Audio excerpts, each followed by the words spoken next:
want them to think, wow, great hair transplant. I want them to think, wow, great hair. Go to drvanceelliott.com and contact us today. Three for the Tillerman is an intimate tribute to the music of Cat Stevens, presented in a warm acoustic setting with rich harmonies and timeless songs. Featuring favorites like Wild World, Father and Son, and Morning Has Broken. This show offers a relaxed, close-up concert experience. Don't miss Three for the Tillerman, October 21st at the Horowitz Theater. Tickets available now at horowitzevents.ca. Sports 1440, Stingray radio station. CKJR broadcasts from West Edmonton Mall and Wetaskiwin. Download the free Stingray music app and listen wherever you go. Have your sports curiosity cured.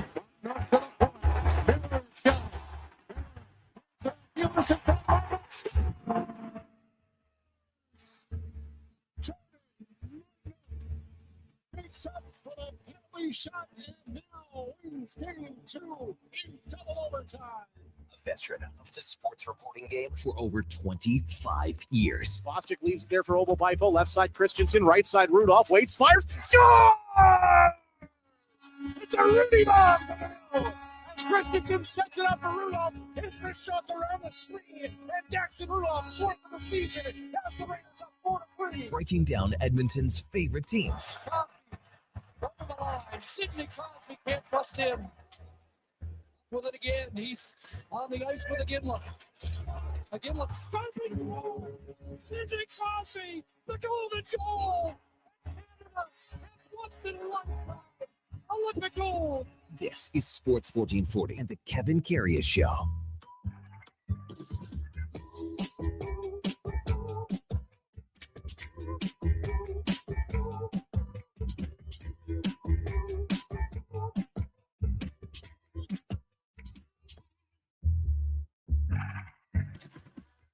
All right, here we go for Saul 694, Wednesday, June the 24th. Hey, good morning to you.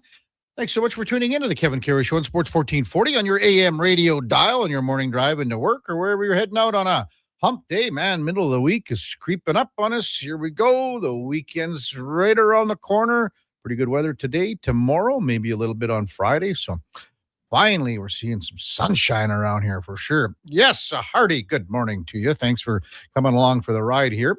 You can also watch us on YouTube on Sports 1440 AM. Drop us a like, a subscription.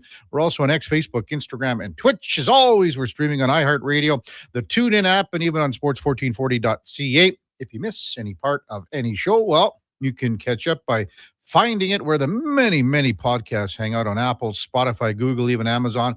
Please subscribe, select the auto download. You will never miss a second of any show. Man, she was a busy day yesterday, was it not, in the sporting world? And it's going to be a great day, hopefully, for Canada on the pitch this afternoon with the Canadians taking on Switzerland out in Vancouver, a 1 p.m. start. A draw gives them first place in the grouping, gives them an extra few days off before the elimination round. It also keeps them in Vancouver, so no travel. You got the home crowd.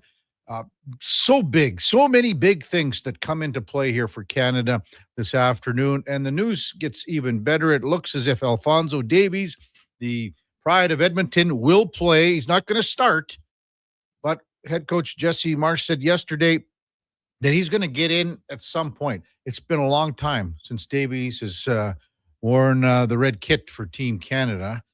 It's been well over a year because of injuries and scheduling, et cetera, et cetera. But this is an opportunity for Canada like they've never had before on the world stage. Never, ever. So a draw or a victory over Switzerland puts them in excellent position moving forward to the elimination stage. And man, oh man, it should be electric in BC today. It should be electric across the country. You can just feel the wave of fans getting behind this team. And if they come out with a good performance today, it's only going to increase. So 1 o'clock for Canada and Switzerland. Text lines open 833-401-1440. What are your expectations for the Canadians today? Also, what did you make of Mike Babcock's introduction as the 19th head coach of the Edmonton Oilers yesterday at Rogers Place in the Hall of Fame room? If you thought or you were expecting that Mike Babcock was going to be going to the podium and say sorry for all the wrongs that he's done over the years, well, I think you'd be waiting a long, long time, because that ain't him. He was unapologetic to the point. He took all the questions yesterday, and there were some good bullets coming his way. And to be, blunt, he handled them quite well. There were a few things. I mean, the Columbus situation that he talked about didn't make a whole hell of a lot of sense how he answered that, because we know why he left Columbus and why he resigned, and how he phrased it. It didn't make a lot of sense. His quote is, "I chose to walk away. The reason was straightforward. It was evident before the year started. I hadn't benched anyone, hadn't talked to anybody, hadn't sat anybody out. But it was evident we weren't together as a staff. My wife gave me a call, said it's time to get out of here." So we know what happened with the NHLPA, the recent investigation, but there were a bunch of things that were done at that point in Columbus with players and et cetera, and where everything came out on spit and chicklets, et cetera, et cetera. We don't have to go through the whole story again. That was a little different how that was, I guess, asked and answered, more likely answered. The other question where about the players and talking, this deal does not get done unless the core group that met with him doesn't green light it and rubber stamp it. That's a simple fact. If those guys, Connor McDavid, Leon Draisaitl, Zach Hyman, go into a meeting with Mike Babcock that lasted several hours and come out of that meeting going, this ain't our guy, management, ownership, they don't hire him. Now, this is where it gets a little bit sticky, does it not? Because the line that Mike Babcock says, we were all in our conversation committed to winning. In the time period, we'd gone through enough things, talked about enough that they felt comfortable with the process, or I wouldn't be here. So it's simple. He's admitting that. And I was very clear to them, unless you're 100% all in on Mike Babcock, I have no interest being the coach. The old Jimmy Seinfeld, third person, Costanza. But that's, so there's going to be a time here. There's going to be a time when things don't go well. And what's the reaction going to be between players and coach? Most notably, the star players who, by all indications, will have their ice time pulled back, opportunity pulled back as far as ice time goes, to incorporate more players moving forward. The power dynamic between coach and players is going to be the thing to watch for the most part. There were things yesterday. Gary Bettman came out and said, because he was at the Board of Governors meeting, that he expects a certain level of decorum and conduct from all personnel. He said, not just Mike Babcock, but that he did speak to Babcock about how he will be looked upon going forward. There will be eyeballs on him. Now, DJ Smith was hired yesterday. Now, is he the moral compass, if you want to call it that, moving forward for a guy like Babcock? Because Mike Babcock mentioned many things yesterday about how his, he brought up his wife many times. If I've said many things over the years, and sometimes I want to pull them back. So is DJ Smith going to be able to handle that and be the moral compass, voice of reason?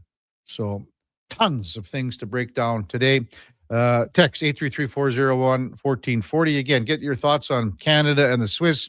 Mike Babcock's introduction. What'd you think of the trades yesterday? Man, it was better than trade deadline day by far.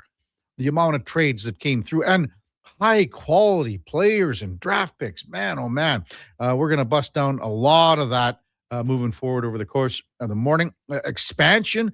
Again, Gary Bettman brought that up at the Board of Governors meeting, and it ain't cheap anymore, baby. You want to get into this club, you better be bringing billions to the table. So you're looking at, you got to build a first-class, world-class facility first, and you got to pay a couple billion to the league. The owners are going, well, bring it on, because every coffer is going to get whatever, divvy it up, 50, 60, whatever it is, $1 million when you're divvying up a couple $1 billion.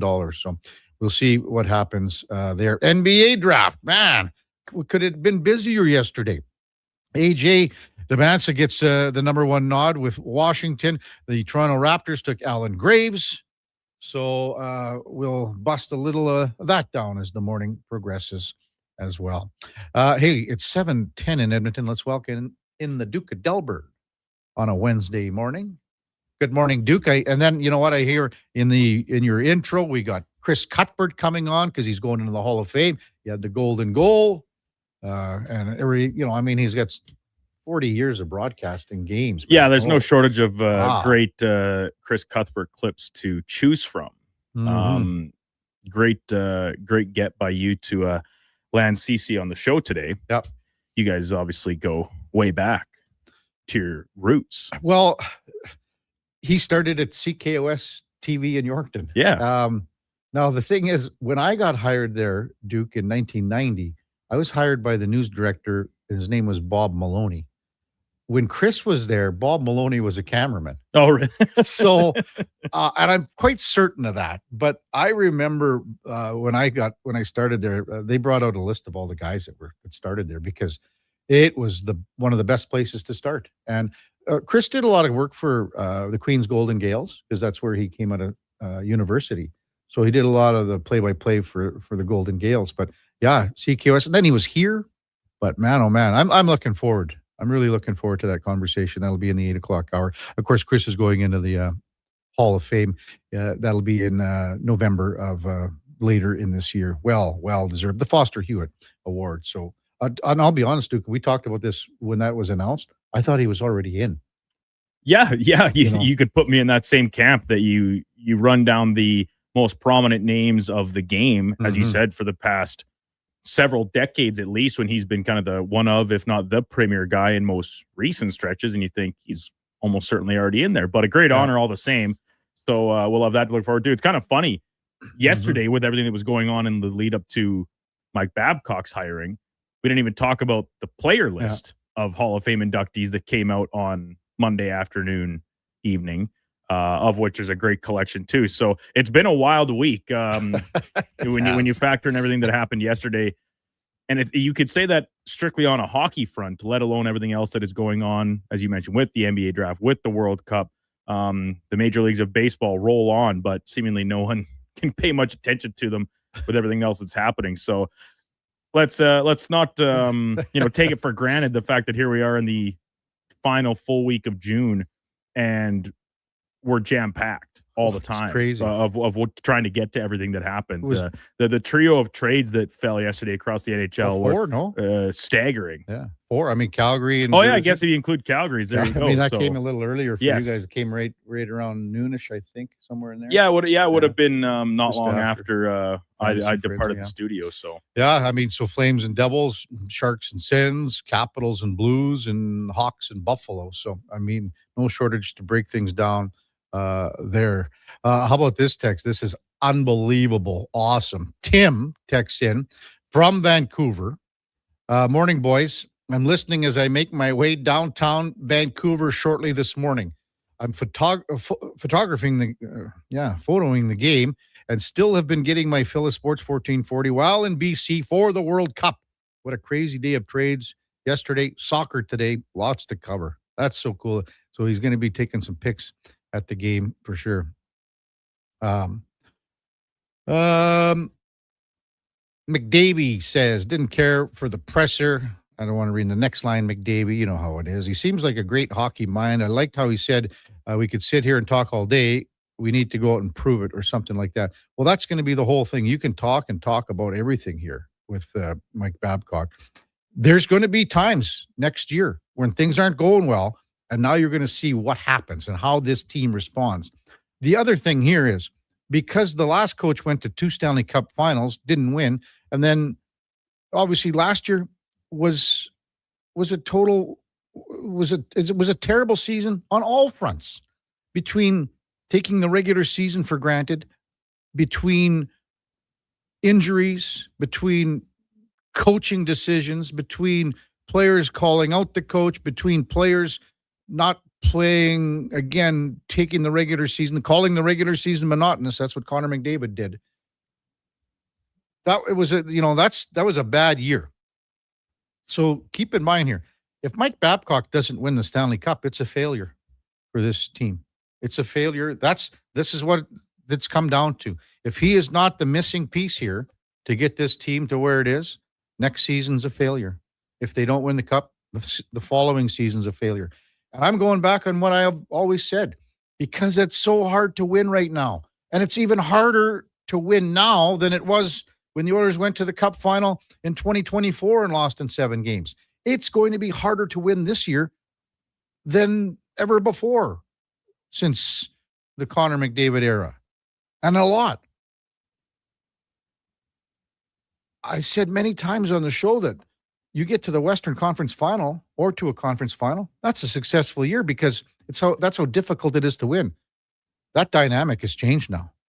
Oilers don't win under Mike Babcock. Well, now what? I mean, they went to 2 finals with the last coach. Wasn't good enough. Got fired. They got to win under this guy. Well, are we going to be having some fun today? Chris Meany from NHL.com will join us after the break. We'll bust down all of these trades yesterday. More rumors floating around here as the draft is just a few days away. Free agency next week. It is a very busy time in the National Hockey League. It's busier now this week than we've seen it. And maybe it's because of Babcock. Maybe it's because of the Oilers being in the news outside of being in the playoffs the last 2 years, 3 years, pardon me. Maybe that's what it is, and an early exit this year. But it's just been a different feel. Mark Spector at 8 o'clock. We'll check in with Spec, see what he thought of yesterday. Chris Cuthbert, Hockey Hall of Famer, again at 8:20. He'll be in to discuss a wonderful career and still a lot of legs left for Chris. But he gets one of the top honors coming up here in November to go to the Hockey Hall of Fame. Cam Tate, another edition of Cam and Eggs. And then David Schlemko is going to slide by at 9 o'clock. We've also got another guest coming in at 9. I don't want to let the cat out of the bag, but we've got an announcement regarding things around here. So that's going to come up at 9 o'clock with Schlemmer and another guest. And how do you like this? We got a couple of a buddy of David Schlemko, Jordan Martinook, will be by. Carolina Hurricanes, Stanley Cup champion. And then Daxon Rudolph, who's going to be a top 6, 7, 8 pick, whatever it is. Prince Albert Raider, Schlemmer worked with him at NAX. He'll be in at 10 o'clock. So when we come back, Chris Meany, NHL.com. It's the Kevin Karius Show with the Duke of Delburne, Josh Fenwick on Sports 1440 AM radio. We're streaming on YouTube, X, Facebook, Instagram, and Twitch. Hi, Mike here from Northgate Chevrolet Buick GMC. This deal's only good till 6 o'clock tonight. We need your credit card to hold the color. Hold the color. Summer package. Winter package. And the ever-famous re-PDI fee. I gotta pay to rebuild the car? Does this sound familiar? At Northgate, we do things differently. We offer 0% financing, a great selection of new, pre-owned vehicles. So if you'd like to do business a different way, stop in and see us today. 13215 97th Street, or visit us online at northgategm.com. You're in Northgate country. Mr. Rooter buries evidence in the desert. I didn't mean to do it. I was forced into it. Yeah, forced. But now, no one will ever know. You've done well, Mr. Rooter. You did something awful, but you've covered your tracks. It's done. The last transcript that shows I did a semester of Christian school. Uncover evidence of the proudest plumber, Mr. Rooter. Summer weekends in Alberta mean one thing. Tournament season. I brought the folding chairs. I brought the sunscreen. I brought the umbrella, just in case. But who brought the snacks to get through a doubleheader? I got Alberta's best beef jerky. Will Hawk Beef Jerky, the ultimate sideline fuel. Whether you're cheering on the kids or watching the pros, load up on Alberta's best beef jerky. Will Hawk Beef Jerky, because you can't have summer fun with salad. Only available in Leduc. At Hughes, it's all about getting in and out quick and clean. No cash, no problem. With Hughes' new tap and wash system, all you need is your debit or credit card to get your vehicle sparkling clean. Find us at HughesCarWash.com. You wanted local sports on weekends. Saturday mornings at 9, check out the Saturday Sports Setup, where we'll tee up what's happening on the weekend sports scene. Tune in Saturday morning at 9 on Sports 1440. The big hits. The big kicks.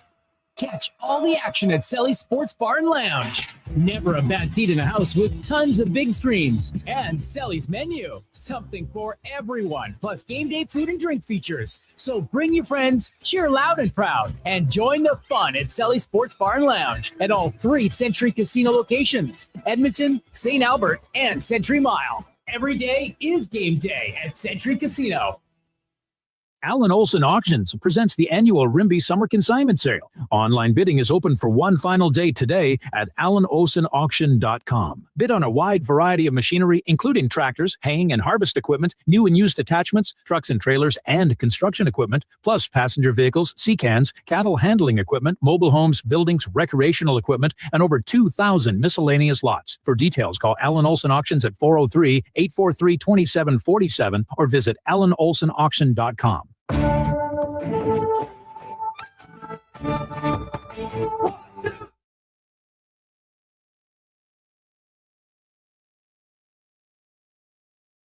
Have your sports curiosity cured with the Kevin Karius Show. This is Sports 1440.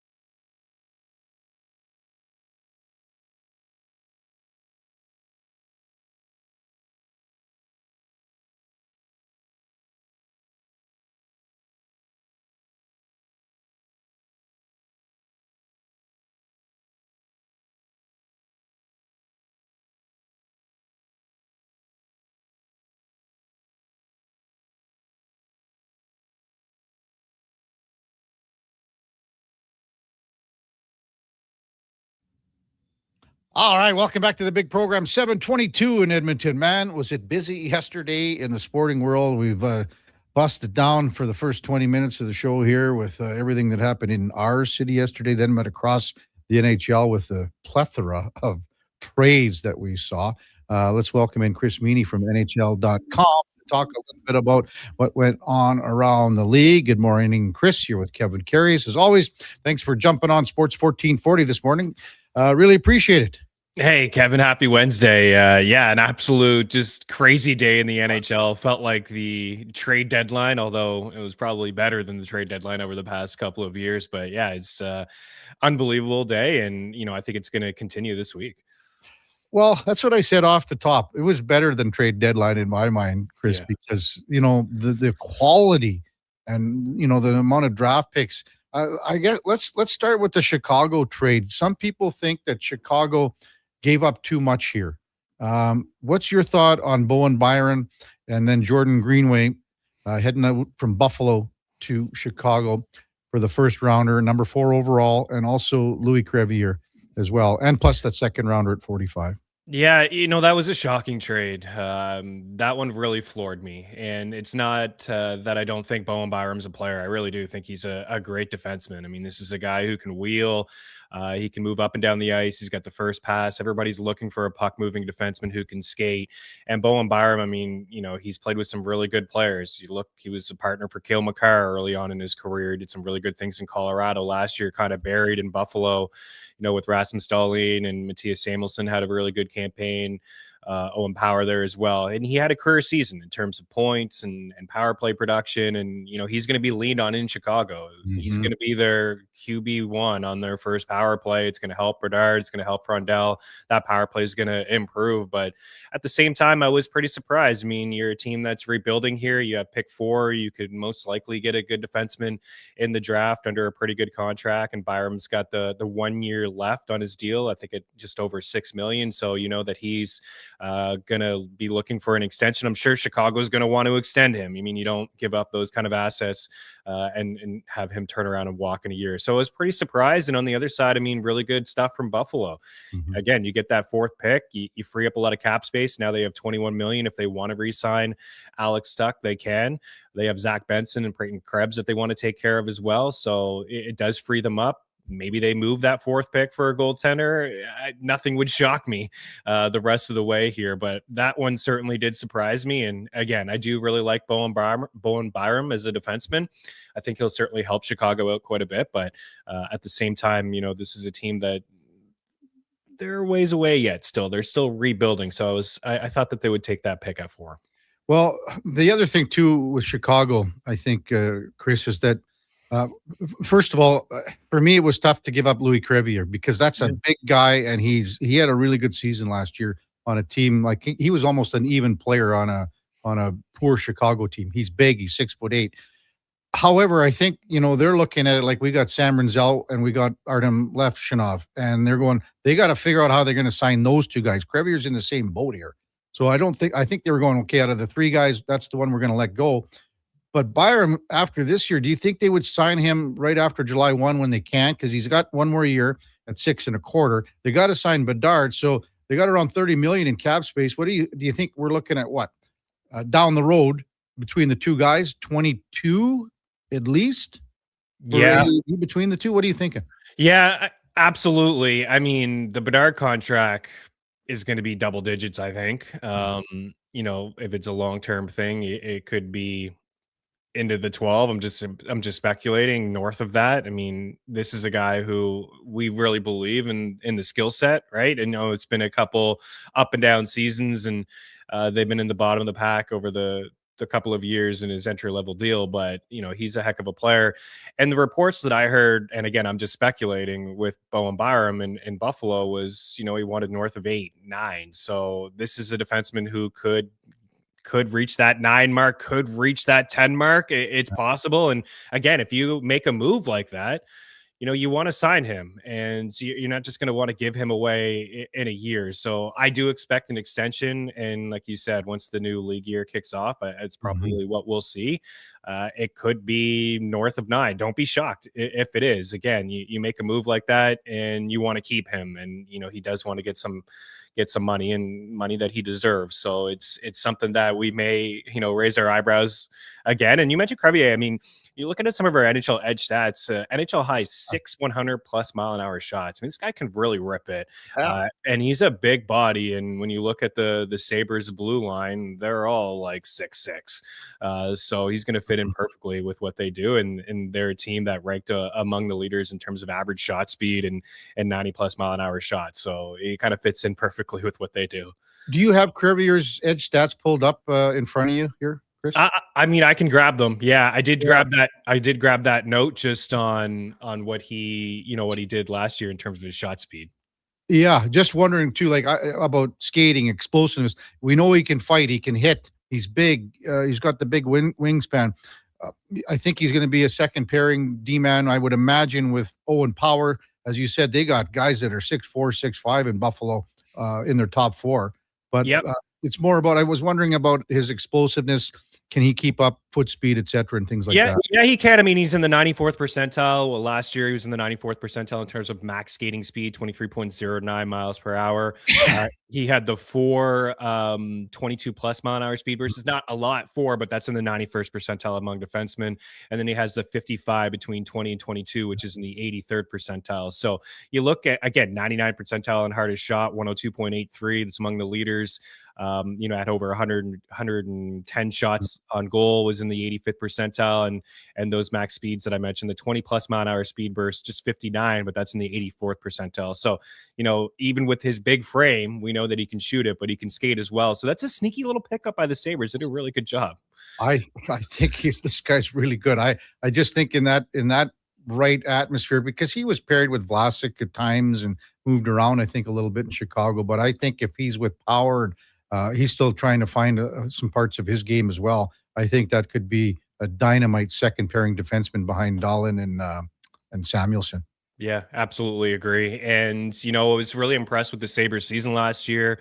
I don't think a lot of people saw that coming. I think maybe, the previous couple of years we expected them to take that jump, but they did last year. And into the playoffs, some of their players like Zach Benson, I thought was extremely impressive. So we'll probably see a contract from him in the next couple of days. And, Tuck may walk, but they got a lot of nice young pieces there. And again, they got that 4th overall now. Mm-hmm. Chris Meany, NHL.com, our guest on the Kevin Karius Show here on Sports 1440. The Jordan Kyrou trade to Washington also piqued my interest as well, because Connor McMichael going the other way maybe had a little bit of a downer year. But your just thoughts on Kyrou now going to Washington? Yeah, I like this move for both sides. I really like Kyrou as the player. I know the past couple of years hasn't worked out for him, but he's a 3-time 30-goal scorer. He's hit the 20 mark 4 times. And you look at the Washington Capitals offense, they needed something inside that top 6. No disrespect to Anthony Beauvillier, but he was playing on that top line most of the year with Strome and Alex Ovechkin. Now you put what I think will be Kyrou on that top line. You got the Protas brothers together with Tom Wilson on that second line. You have Ryan Leonard on the third line with maybe a potential bounce back from Pierre-Luc Dubois. But Jordan Kyrou brings some speed. He's got some scoring touch, some skill inside that top 6, help out the power play a little bit, which did struggle last year in Washington. You'll have the full season of Cole Hudson there on the back end. Jacob Churkin can bring it on the back end too. So I think this is a really good move for both squads. And as you mentioned, Connor McMichael, a little bit of a down year from him, but he can play. A couple of years ago, I thought he had a really good campaign into the postseason, especially against the Montreal Canadiens in the opening round. I thought he was very noticeable. So I think it's a good trade on both sides. We've heard the Kyrou rumors over the past couple of years, teams calling St. Louis and wondering if he's available, wondering if Robert Thomas is available. To be honest, I don't think Robert Thomas was ever available. This is a really good centerman. The package would have to be real nice on the other side. But Kyrou's, again, he can shoot. He can rip it. I think some people may question how much he loves to play in the NHL. I'm not one of those guys. When I see him, I do see the skill set there. So I think it's a pretty good move by the Caps. And, you have a good mix of some older players on that squad still, and some youth and some guys that are still kind of in the middle of their prime. And I'd say Kyrou is one of those players. What are the Blues going to do with all these picks in the first round here, Chris? They got 11, 15, 16, and 29. I'm really curious what they're going to do with 15 and 16, right? You see back-to-back.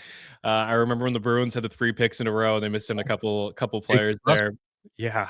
But yeah, I wonder what the Blues are going to do, because, Jordan Binnington could be on the move. He's got a year left. They can flip him for some more picks. I think Joel Hofer's ready to take over that net in St. Louis. As a 25-year-old, we have him ranked pretty high in terms of goalies 25 or under in our keeper rankings over at NHL.com/fantasy. But I'd imagine they used a couple of those picks. At the same time, last year went sour for them, but this was a team down the stretch at the end of the 2 years ago. They were one of the best teams in the league after the Four Nations face-off. They took, the Jets to 7, and I really like Holloway, and I know you and your listeners know about him. That might be a sour spot, but I like him and Snuggerud.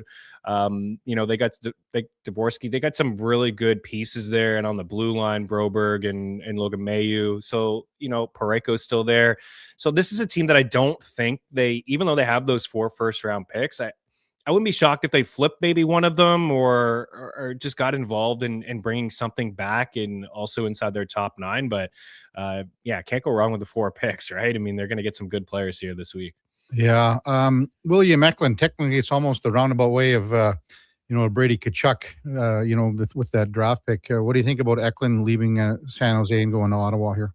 I did feel like he was going to be a guy that potentially could get traded. And it's not because, his skill set is really good. He's a playmaking winger who can skate. He can score as well. He can help out the power play. I just felt like maybe he took a bit of a back seat there in San Jose, with Celebrini and Will Smith and Chernishev and some other pieces that they have coming up in their system. And I guess with that move, they'll probably pick Stenberg at 2. I thought maybe Chase Reed was an option for them until this trade.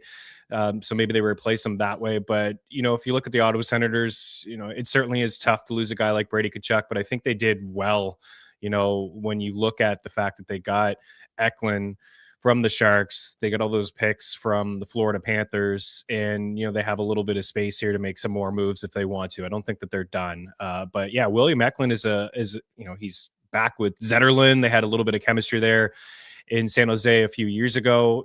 He could play on Dylan Cousins' line on the second line. We did see a lot of Brady Tkachuk and Cousins. We saw a lot of Stützle and Drake Batherson. That was a really good connection. So there's multiple options now that the Senators could do inside their top 6. I'd imagine Eklund is kind of locked into a PP1 role, which he didn't always have in San Jose in the previous year. So I do like that move. Again, he's got a lot of skill. He's a playmaking winger. And if they do load up that top line, whether it's Batherson, Stützle, and Eklund, that's a really good first line, or you can have some balance in their top 6 and Cousins and Eklund there, which, again, Cousins kind of lost his winger and Brady Tkachuk. But, man, just another wild trade. But I really do like it from the Sens. Again, they've lost some players over the years. It's got to be pretty tough, right? You see Erik Karlsson go, Mark Stone go, Brady Tkachuk, your captain. Yeah. So, I haven't really been able to attract free agents to make the move for Alex Abrinkat a couple years ago. Only had 1 year of him before he walked. So it's been tough to keep, players in Ottawa, but this is a really good hockey team. So I'm not shocked to see that they don't want to just rebuild. They're flipping these picks and bringing in some talent now, and they want to compete. San Jose's got 2 and 9. We even had a texter in wondering about if they would package that up. Austin Matthews' name's always floating around.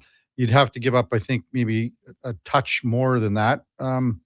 Anything cooking, smelling out there, you think, with that moving forward here?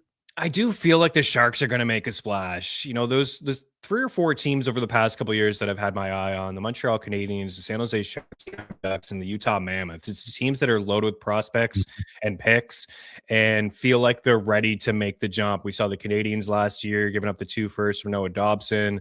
I think Anaheim's a team, and they got Cutter Gauthier and Leo Carlsson as RFAs, but I think they're a team that could certainly make some moves. Mason McTavish's name has been tossed around a little bit. And then I look at San Jose, like they feel like they're ready to make a jump. They've had some top picks. They got a lot of prospects. I think they need something on the blue line. Sam Dickinson does look like a nice player. They get Kesselring from Buffalo earlier on, in the offseason. But I feel like maybe 2 and 9 are in play for them. You mentioned Austin Matthews. I'm sure they checked in to see if they could get that first overall pick from the Leafs. Not going to happen, I wouldn't say. Zach Werenski's name's been out there. If they can get a puck-moving defenseman, I agree with you. It would probably take a little bit more than 2 and 9 to get a Matthews or a Werenski, or they could just take those picks, right? Like Stenberg looks like a really good player. I thought maybe he would fall to Chicago at 4. Maybe with the Eklund deal, the Blackhawks didn't think that would be the case, and then they go make that move. So they could still get another defenseman at 9, right? If they wanted to go that way at 9, they could, maybe it's Verhoff, maybe it's Rudolph. One of those 2 guys could be available to them at pick 9. And then they walk away in this draft with, somebody to play alongside Macklin Celebrini. They could put Will Smith back at center. He could be their center too. So I do feel, though, Kevin, it does feel like they're a team that could make some noise, right? Like flip a couple pieces and bring in one of those top puck moving defensemen. I would imagine it takes a lot to get Zach Werenski. And I don't even know if Columbus really wants to trade him, but man, if you could get a Werenski or you can get some sort of puck moving defenseman there. I thought Radish would be an option for them in free agency. Not going to be the case anymore, but it wouldn't be the end of the world if they just took those picks and kind of just continue to build, and maybe it's next year they're making a big splash. One last one. I think Darren Dreger is saying that Morgan Riley's put 4 teams out there for no trade, but all out west. Do you think the Oilers are one of them? And do you think we've always heard a Nurse and Riley thing linked for a long time? I don't know if Darnell Nurse wants to go to Toronto, but That's just one of the things that gets floated around there. And hey, there's a lot of things. Everyone's throwing spaghetti against the wall, and one of the strands finally sticks, doesn't it, Chris? Yeah, absolutely. I don't know those Western teams. When you hear about Western teams, you just automatically assume Vegas is one of them. Maybe, staying in Canada, Edmonton certainly could be one of them. I don't believe that we would see a Nurse and Riley deal. I think, with Chayka and company, they're very analytical driven. It does look like they've wanted to shed some cap. You hear Matthew Nyes' name out there. His underlying metrics, I think some question them. Maybe that's why he's available.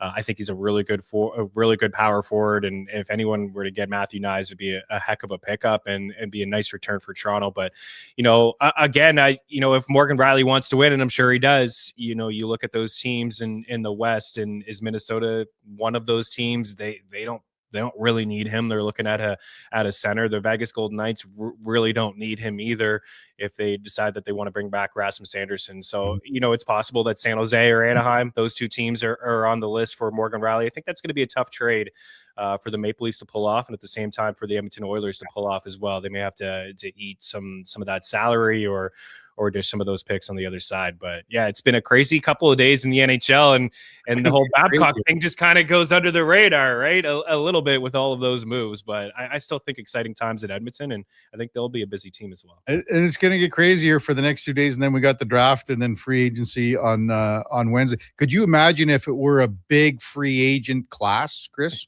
Oh, and that's why I think we're seeing some of these moves. I mean, I got to pat myself on the back to say that I thought it was going to be a crazy offseason. I think a lot of people did. But yeah, with some of these guys like that we thought maybe were going to be free agents, like Kyle Connor or Adrian Kempe, or, some guys that just kind of linked up. No disrespect to Alex Tuck and John Carlson or Patrick Kane, but there's not a lot of big name free agents out there. So I think that's why we're seeing some of these moves. I think we're going to see a couple more, and there's some big time guys that could be free agents in a couple years. So teams could be kind of freeing up some space to make pitches at those players. But yeah, it's been fun. It's been a great offseason, and it's going to continue. And like you said, the draft this weekend and then free agency. So it should be buckle up. It should be a whole lot of fun over the next few days. Thanks as always for your time, Chris. Have a hell of a couple of days here. And once we get past next week, the summer's right around the corner. As always, thanks for your help on the show. Really appreciate it. I appreciate it as well, Kevin. Have a good show the rest of the way, and we'll talk soon. You betcha. Thank you very much. It's Chris Meany, NHL.com. And, a lot of the stats when I would like to break down with Chris, but it was just so many other things going on, are the edge stats. Because when you talk about when he was breaking down Louis Crevier, there's so many things that come into place there. And again, I understand where Chicago is, because when you got those two defensemen that I was mentioning in Levshinov and Rinzel, well, all these guys that they've drafted are coming in at the same time, and they're all, they're building in Chicago at the same time. When you're assembling a team, you need to have some staggering with age and contracts. You can't just have everyone all together. And I understand that that's the route that they had to go with Crevier, but man, this guy, I just think when you get 6'8" defenseman, and Chris mentioned all the, his edge stats as far as shot and foot speed for a guy that's 6'8". I mean, he's not a Clydesdale out there, and he fights and he hits and he's hard to play against. So to me, I think that's going to be a tough one. If you could get a guy like Crevier on an Oilers team, oh man, would I be in for that? When we come back, we'll get to some of your texts, 833-401-1440. It's the Kevin Karius Show with the Duke of Delburne, Josh Fenwick. On Sports 1440 AM radio, we're streaming on YouTube, X, Facebook, Instagram, and Twitch. Come for Canada's largest trade shows, the biggest names in entertainment, exhilarating sporting events, and more. And stay for the experience at the Edmonton Expo Centre. Looking for the perfect place to host your next big event? From trade shows to galas, meetings, and concerts, the Edmonton Expo Centre has the space, event expertise, and service to make your next event unforgettable. With over 522,000 square feet of flexible event space, in-house catering, and operational expertise, they bring your biggest vision to life. Learn more at EdmontonExpoCenter.com today. Today on Hey Culligan, how smart is your water? Here's Tracy. Hey, Culligan. I think my water might Good news, Tracy. Your water's not dumb. It's just not talking to you. You can make my water talk. No, but the new Culligan Smart Drinking Water System can talk to your phone to tell you when your water filters need changing and help you meet drinking water goals. Now that's some brilliant H2O. You said it, Tracy, and we're already on the way. Let us help you out with a free in-home water test from a local Culligan water expert at culligan.ca. Want home ice advantage for your window coverings? Novo Blinds provides factory direct pricing and the fastest turnaround in the city for homeowners, builders, and commercial projects. Book a free in-home consultation at novoblinds.ca. At Fountain Tire, success is a team effort. They're committed to their team members and their customers. And that means treating your vehicle like it's their own and finding solutions that suit your needs. Because whatever the road brings ahead, they're on it with you. Visit fountaintire.com today. Our new McCafe crafted sodas just drinks or something more? Like Sprite Berry Bliss, Creamy Strawberry Coke, and Orange Dream. All swirled with fizzy flavor and topped with silky cold foam. Only at McDonald's. At participating McDonald's restaurants in Canada. The longest running basketball show in Canada airs every Saturday morning at 10 on Sports 1440. Hoop City with Paul Sir introduces a new generation of basketball talk. And it's right here on Edmonton's home for sports, Sports 1440. Good to go. Good to go. With Mortgages to Go, you'll be good to go. MortgagesToGo.ca says yes when the banks say no. That's why Alberta has trusted Mortgages to Go for over 23 years. If you need cash and have equity in your home, you're approved instantly, guaranteed. Call 1-888-888-5998. That's 1-888-888-5998. With Mortgages to Go, you'll say, good to go. Alberta, we're wild and tough and beautiful. We agree that good enough isn't good enough. And how everything that matters starts with a home and a family. At Lux, our family has been handcrafting windows and doors for this incredible place for over half a century. There's no place we'd rather be. Everything we are is windows and doors. A company born and bred and made in Alberta. It might have been scraped by the snowblower, dented while door crashing, or crunched at the company Christmas party.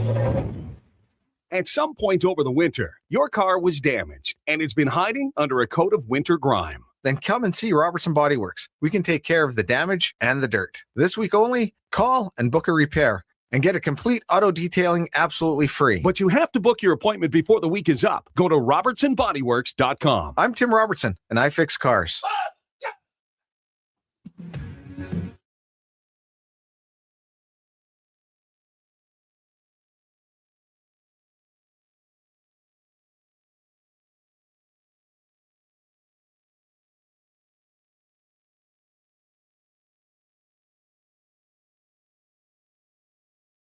Sports 1440. All sports, all day. On YouTube, Facebook, and X. Thanks for listening to Edmonton's sports leader.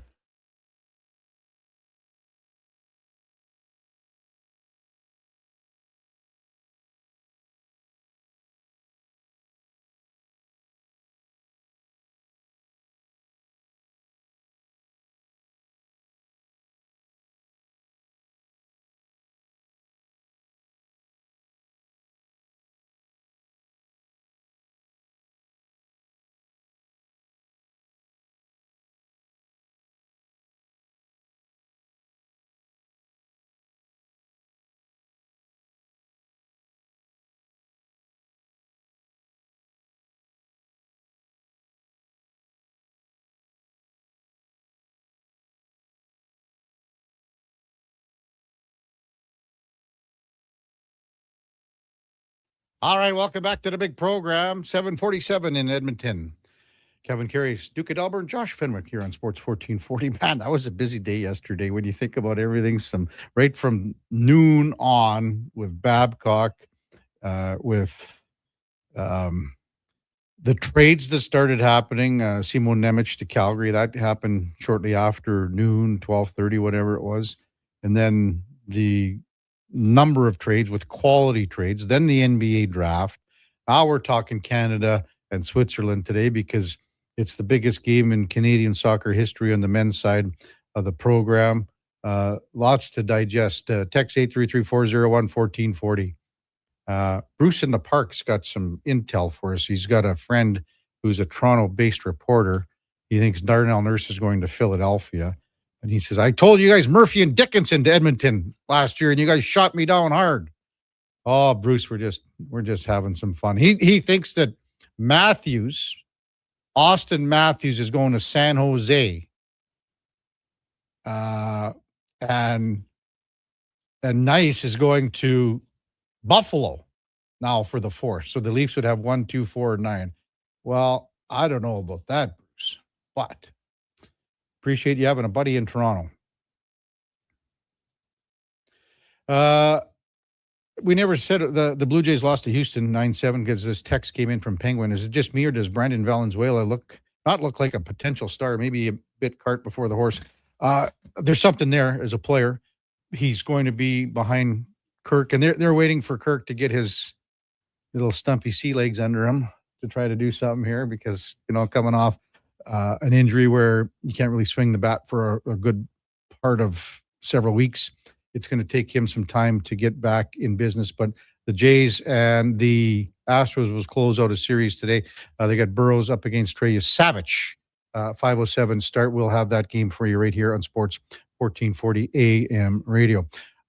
Bobby says, good morning, Karius and company. Aside from the expected barrage of questions about Babcock's contrition or lack thereof, I thought some of the concerns that most of us fans have had about this team were addressed. 97 and 29 will be asked to make some tweaks to their game. Whole roster will be involved in order to create a team, not just 2 scoring stars and a supporting cast. That is already a better new coach statement of intent than past ones. The other thing here, okay, Bobby, how this roster is constructed is different than other teams. We all know that Connor and Leon are 2 of the very best. You heard statements from guys like Derek Ryan, when he was still here and then actually when he left, that the guys that were, the lesser lights didn't feel part of the team. Both things can be true here because the Oilers roster was and is constructed, and maybe now it changes because with what Mike Babcock said in this meeting with the 3 main guys in Hyman, Draisaitl, and McDavid, that it has to change or you guys aren't going to win. As I said, there's going to be a time when things don't go well, and there's going to be a time when maybe the power play isn't doing well with the first unit. And at that point, is that first unit going to be coming off the ice? Will they go more of a balance between 1 and 2? Or do they keep it the way it is? And that's where these guys get their cookies. You can't argue with the success of the power play and how the team has, evolved with the man advantage in the last 3-4 years. I mean, the stats show it. They're the best. The other things that come into play, like Connor McDavid killing penalties. Well, and DJ Smith said it yesterday. Well, it's not going to happen. It can happen. If you take 2 or 3 penalties in a row, he said yesterday, Mike Babcock's not going to have Connor McDavid stapled to the bench for 6 minutes. It's just not going to happen that way. There will be times when Connor and Leon, and maybe more so than not, because if you look at the math that Chris Knobloch used last year, and everyone thought he was nuts because he said, well, it's a way to pare down the minutes between these 2, because if they're on separate lines, you're chewing up 44 minutes easy. That leaves 16 between lines 3 and 4. If they're on the same line, now you got 22 minutes or so between these guys, and you can chew up the other minutes, the 38 between lines 2, 3, and 4. So there is that component. And people thought Knobloch was nuts for saying that. But it leaves another option. Text 833-401-1440. Craig and Red Deer. Morning, guys. With all these D-men getting traded yesterday, could you see a potential bidding war develop for Darnell Nurse? No. Unthinkable even 2 weeks ago. I wonder if Korchinski could be had out of Chicago now. I think Korchinski's been shopped around a fair bit, to be honest with you, Craig, because of what they have already. And now you add Bowen Byram. And when you look at what Chicago's defense is moving forward, I mean, it's pretty well set right now because you have Byram playing with Vlasic. Sam Rinzel's on the second pairing. Levshinov is, I mean, they drafted him, what was he, 2 or 3 overall? Second? Yeah, second overall. I mean, there's a reason that they feel that he's going to be in the mix here. And with Crevier coming out of the top 4 or whatever you want to call it, now there's opportunities. Ethan Del Mastro is another guy in Chicago that's a younger guy. Wyatt Kaiser, another guy. So I think Korchinski could be had quite easily. Now, I said Chicago was a sneaky pick for Nurse. Not anymore, not with Byram going there. They don't want Darnell Nurse now in Chicago. Not even close. And because, again, if you look at the cap situation in Chicago, they've got about $30 million to spend, I believe. 30.8. But out of that, you're going to give 12 next year to Connor Bedard. You have to figure out what they're going through next year. They'll be saving some money the following year because Greenway and Mangiapane will come off. So that's where the money is going to be going to Bowen Byram.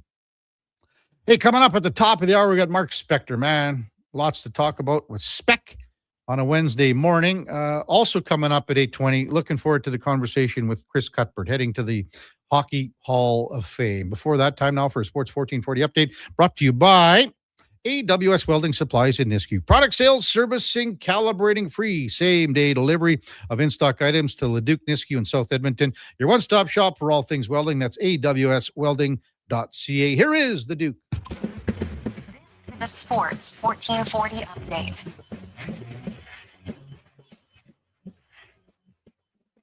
There was a flurry of trade activity across the NHL yesterday afternoon and into the evening, headlined by the Buffalo Sabres trading former top 5 pick Bowen Byram plus Jordan Greenway to the Chicago Blackhawks in exchange for defenseman Louis Crevier, the 4th overall pick in the upcoming draft, and a second-round pick down the line. Byram is a pending RFA.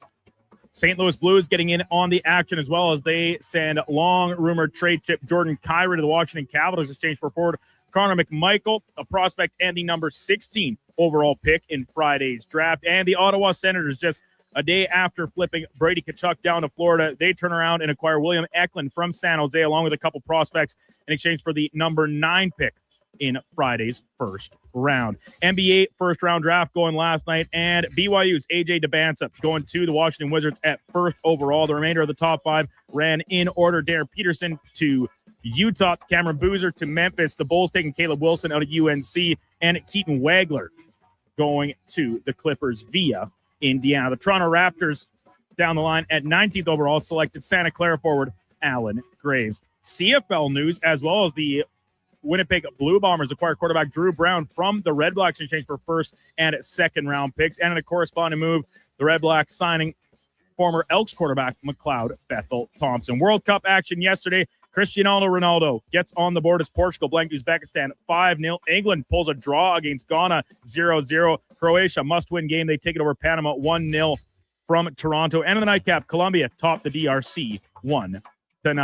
In the majors yesterday, the Blue Jays fall in extra innings at the hands of the Astros. Former Joey Loperfido delivering the crushing blow 9-7 the final there. Elsewhere, Seattle beat Pittsburgh 3-2. The Yankees topped Detroit 4-3. And the Baltimore Orioles, they fall to the Angels 5-1. Coming up in hour 2 of the Kevin Karius Show, we'll be joined by Sportsnet's Mark Spector and Hockey Hall of Fame broadcaster Chris Cuthbert. I'm Brandon Douglas at your Sports 1440 update.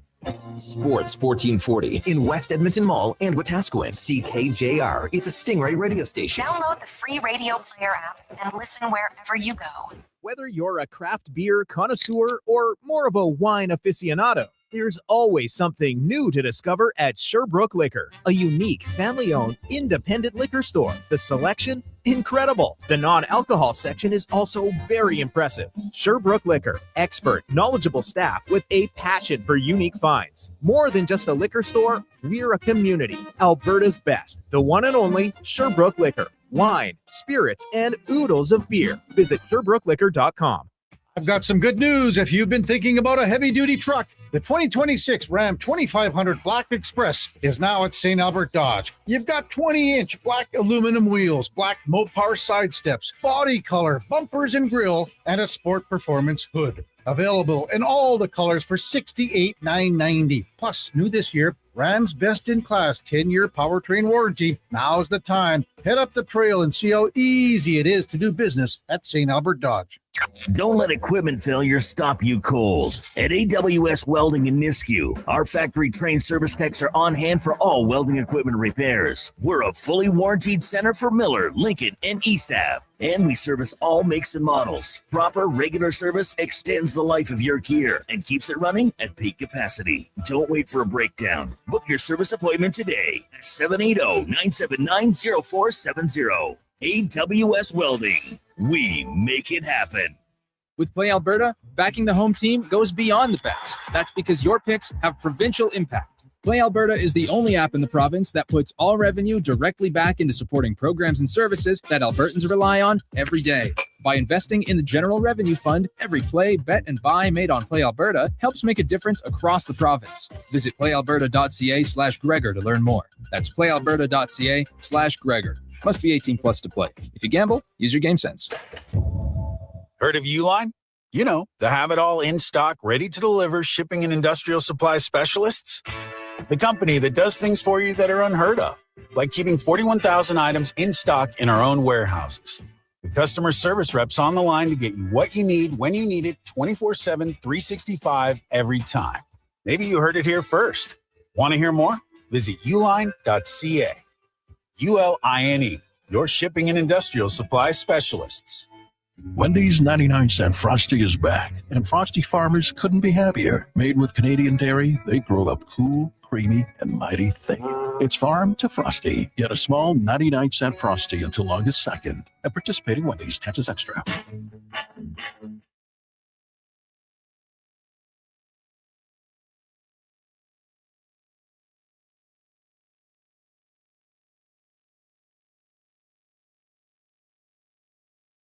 Just in time for the morning skate. This is the Kevin Karius Show on Sports 1440.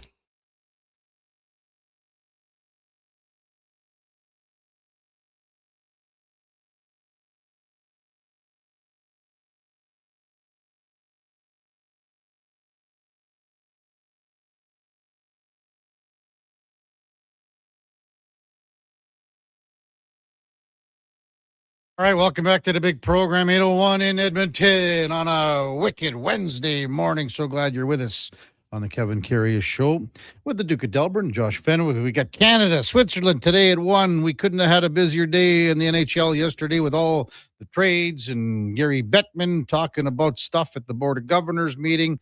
Man, oh man, she was smoking hot yesterday for sure. But we'll dissect a little bit of everything now with On the Mark, brought to you by Northgate Chevrolet Buick GMC, where the June Road Trip Ready event is on right now, the biggest sale of the year. You can enter for a chance to win free gas for the summer, weekly prizes like detailed packages, free tires, $19.95 multi-point vehicle inspection to get you road trip ready, only at northgategm.com, as we welcome in Mark Spector from Rogers Sportsnet.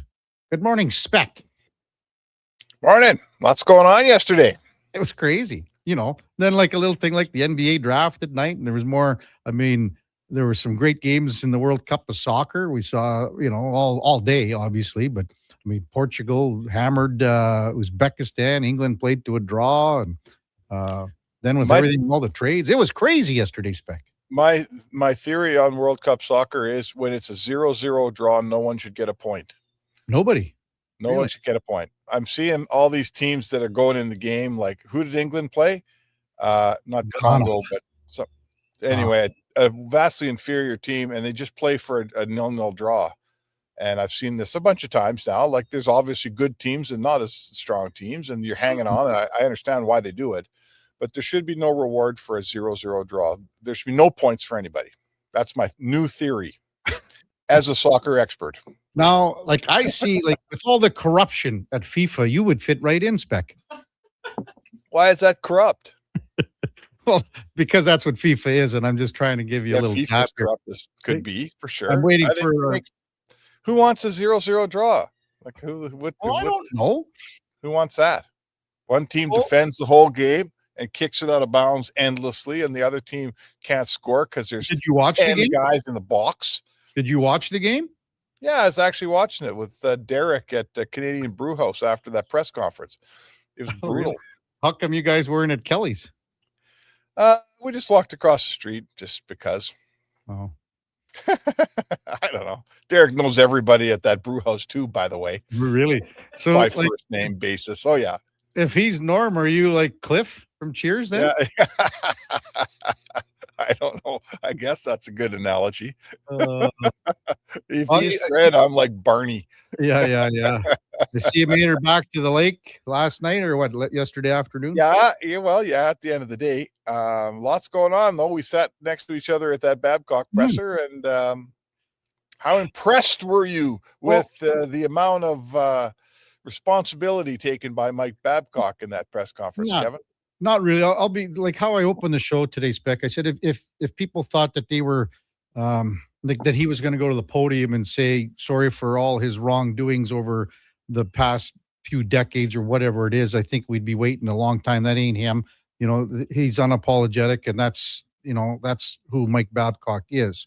A couple of the answers I didn't agree with when he was talking about the situation in Columbus, et cetera, et cetera. The one thing, Spec, and I told the guys here, I told the Duke and Josh in the break, I had a regret yesterday for me and maybe everyone else there. When Tim Shipton said 2 more questions, I think I should have stood up. You should have said, hey, hang on here. We got a lot more. There was a lot more to discuss because there were things that didn't get talked about yet. But yeah. You know what I mean? I think someone, and I'll take the heat, but anyone in the room could have said, hang on here. Where's everyone going? We got to, can we do another 15 minutes here? Why are we getting a couple questions? And some guys hadn't got to the mic yet. I was one of them, but I wasn't going to go ahead of Maddie or even DVD or Titch. So that was a regret for me yesterday. Yeah. Okay. I mean, I guess there's, to my eye, like I've been to these press conferences where teams try to limit who says what and who gets questions, and that wasn't the case. Like, to the Oilers' credit, it was a 38-minute press conference, and probably 32 minutes of it were questions about Mike Babcock's character. Right. Like, there was no, don't ask this, or we're not going to discuss that. And he successfully, he volleyed off those questions. He's, I would rather Mike Babcock not sit there and tell us he's going to be something he's not. I was happy to not hear him, have some great soliloquy on how he's grown and he's a new man and he's changed. He didn't say any of that. He is who he is. If you don't like it, you can go do. I think the Oilers feel the same way. The Oilers couldn't, that's my column today. The Oilers don't give a rip what anybody thinks about their hire. They hired a hockey coach that they like. Could we have had another 15 minutes to talk about actual hockey? And, I would have liked to have asked him, why hasn't this core group won a cup yet? I'd like to hear his opinion on that. But you know what? That'll have to wait. I think the important thing for me, Kev, is the questions, no one, I've been on social media and I've been watching some shows here. No one across the country is looking at us Edmonton media guys and saying, they backed down and they didn't ask a tough question. I heard someone say that they've just watched a media interview in Edmonton and they asked Mike Babcock tougher questions than the American media asked Donald Trump. I'm not sure about that, but as a media guy, I don't mind how that part went. So, could have got to the coaching staff, Paul Coffey. That wasn't brought up. We missed a shirt, no question. So maybe not 15, like a few more questions. And then, even I got some texts yesterday. No one really addressed to Stan, I guess, because Stan is speaking on the organization's behalf because the 2 other guys up there at the podium are there for the first 10 minutes of their career in Edmonton. But it was about what the feedback that you've received, or what have you thought about the pushback in town about this hiring from a fan base standpoint? And then when you saw, I don't know, did you see the because Jeff Jackson was at the Board of Governors meeting, Spec. Did you see his comment? No. So his comment basically, because he was asked about it after the BOG meeting, he says, we didn't look at social media. We just sort of did our thing. Lots of people have lots of opinions. That's part of our business. The fans have their opinion. We knew what we needed to do to get the coach we wanted. So we just kept sort of moving forward with our diligence and got to the point where we were comfortable. And then he talked about Leon, Connor, and Zach being a part of it. They've been in Edmonton a long time. They've gone through some heartbreak together. They've earned the right to have a voice.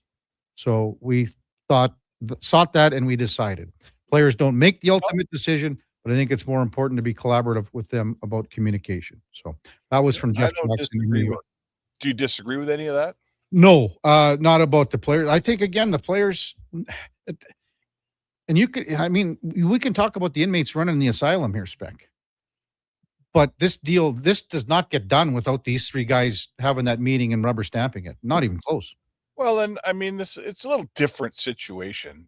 This isn't any other team in terms of, this is a group of guys that have been, they're near the end of a 10-year window that, they're trying to win a cup and it hasn't gone their way, and it's getting to be critical mass here. And, certainly Draisaitl and McDavid are two of the top 5 players in the National Hockey League today. And Zach Hyman is the one guy that's played for Babcock, and he's a very intelligent person and a leader on this team. So this isn't just the Calgary Flames hiring a new coach tomorrow, or the Vancouver Canucks hiring Manny Malhotra. It's a little different dynamic than that. So to me, and throwing that in, this guy's a massively controversial coach to bring into this group. So, this isn't an everyday hire here that you say, oh, what are the players talking to the coach for?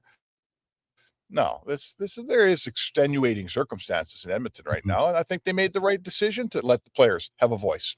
Well, as you said, I'm looking forward to the X's and O's part of it, and I don't know when that happens. Probably We'll get there.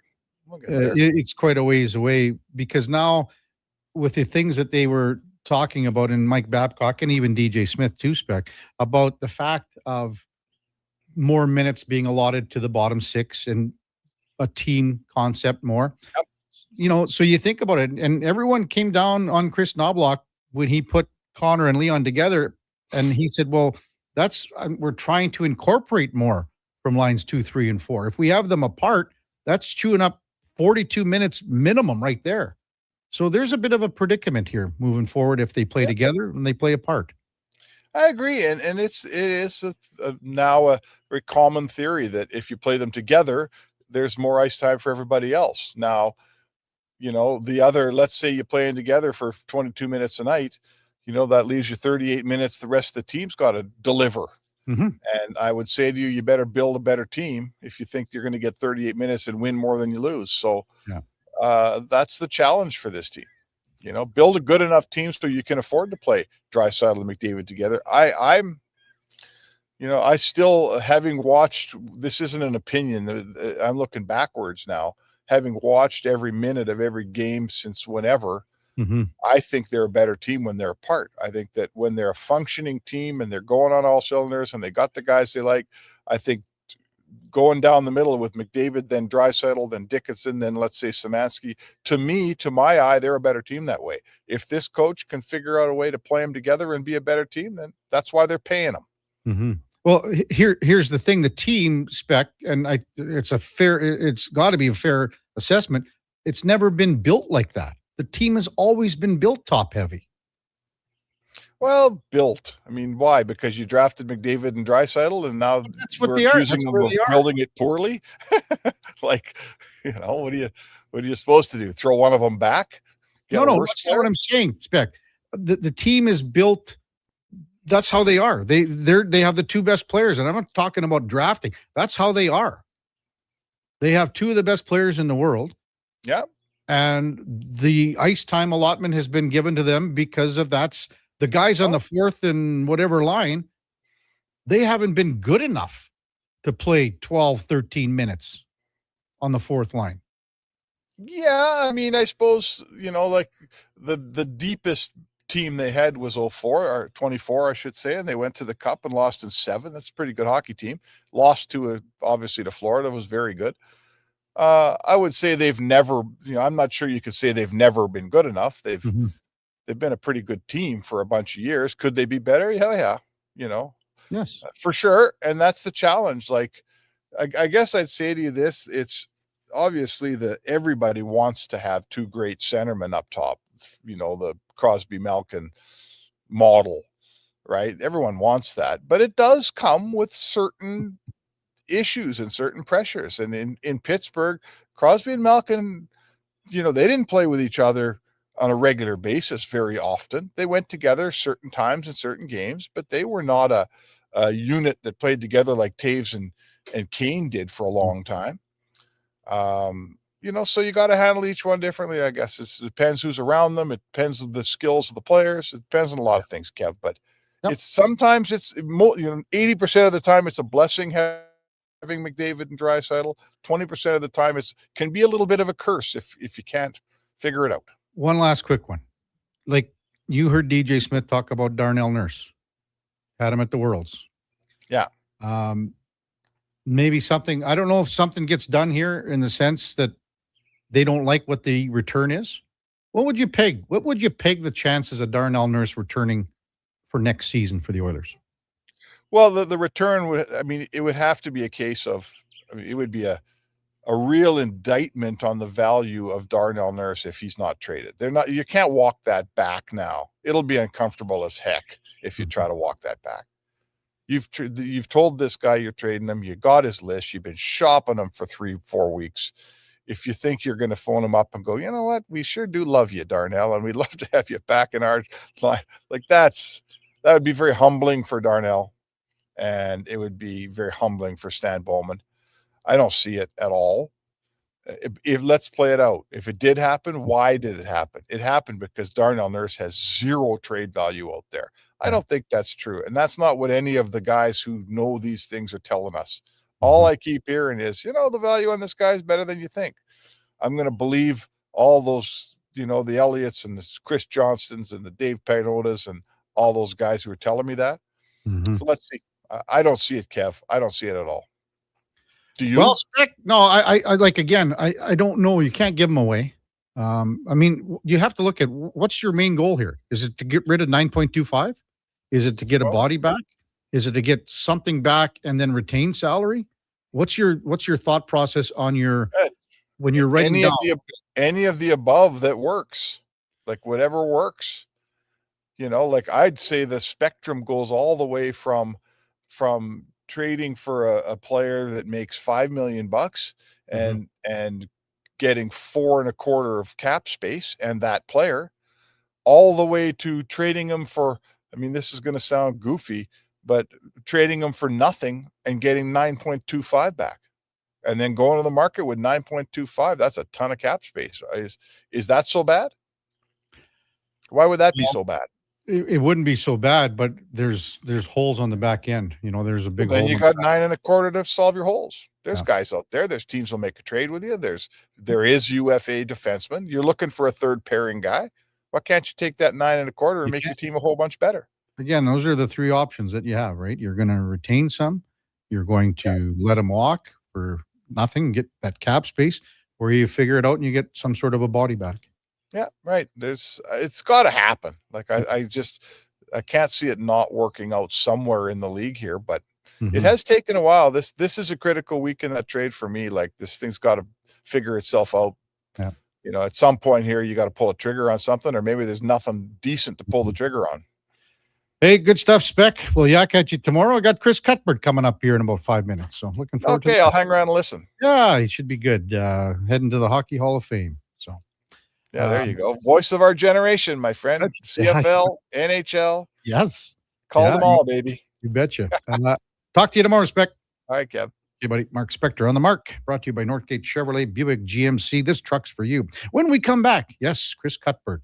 heading to the Hockey Hall of Fame. He'll be right around the corner on the Kevin Karius Show with the Duke of Delburne, Josh Fenwick on Sports 1440 AM radio. We're streaming on YouTube, X, Facebook, Instagram, and Twitch. Come for Canada's largest trade shows, the biggest names in entertainment, exhilarating sporting events, and more. And stay for the experience at the Edmonton Expo Centre. Looking for the perfect place to host your next big event? From trade shows to galas, meetings, and concerts, the Edmonton Expo Centre has the space, event expertise, and service to make your next event unforgettable. With over 522,000 square feet of flexible event space, in-house catering, and operational expertise, they bring your biggest vision to life. Learn more at edmontonexpocentre.com today. At Leading Edge Physiotherapy, healing doesn't have to feel heavy, because in our SwimX aquatic therapy pools, you literally float your way to recovery. Whether you're dealing with arthritis, back pain, joint injuries, post-surgical rehab, chronic pain, balance issues, mobility challenges, or just feeling a little creaky, warm water and gentle resistance have your back, your knees, and your hips. Trusted by pro sports teams and rehab hospitals, our SwimX pools help you move sooner, hurt less, and recover faster. So take the load off. Let the water do the work. Life shouldn't hurt. LeadingEdgePhysio.com. Hi, Mike here from Northgate Chevrolet Buick GMC. This deal's only good till 6 o'clock tonight. We need your credit card to hold the color. Hold the color. Summer package. Winter package. And the ever-famous re-PDI fee. I gotta pay you to rebuild the car? Does this sound familiar? At Northgate, we do things differently. We offer 0% financing, a great selection of new, pre-owned vehicles. So if you'd like to do business a different way, stop in and see us today, 13215 97th Street, or visit us online at northgategm.com. You're in Northgate country. Getting your vehicle sparkling clean doesn't have to cost a fortune. Take it into Hughes today and pay just loonies a wash. Find us at hughescarwash.com. The longest running basketball show in Canada airs every Saturday morning at 10 on Sports 1440. Hoop City with Paul Sir introduces a new generation of basketball talk, and it's right here on Edmonton's home for sports, Sports 1440. Everything is going to be okay. Any business, regardless of size, can stumble occasionally. I'm Dan McDicken, a licensed insolvency trustee with Faber. If your business is facing financial challenges, our team of chartered insolvency and restructuring professionals have corporate debt recovery solutions that work. Schedule your free Faber Focus session at faber.ca today. Chances of a positive outcome increase if you engage Faber sooner rather than later. You don't just need property services, you need problems handled. HireGood provides cleanup, debris removal, site monitoring, and safety attendance across Edmonton. We reduce issues on your property, keep spaces safe, and take pressure off your team. We resolve real problems for businesses while creating real impact, because our team is built on second chances, and they show up every day ready to prove it. Visit hiregood.ca or call and mention Jason Greger for a first-time discount. HireGood. Stable jobs create stable lives.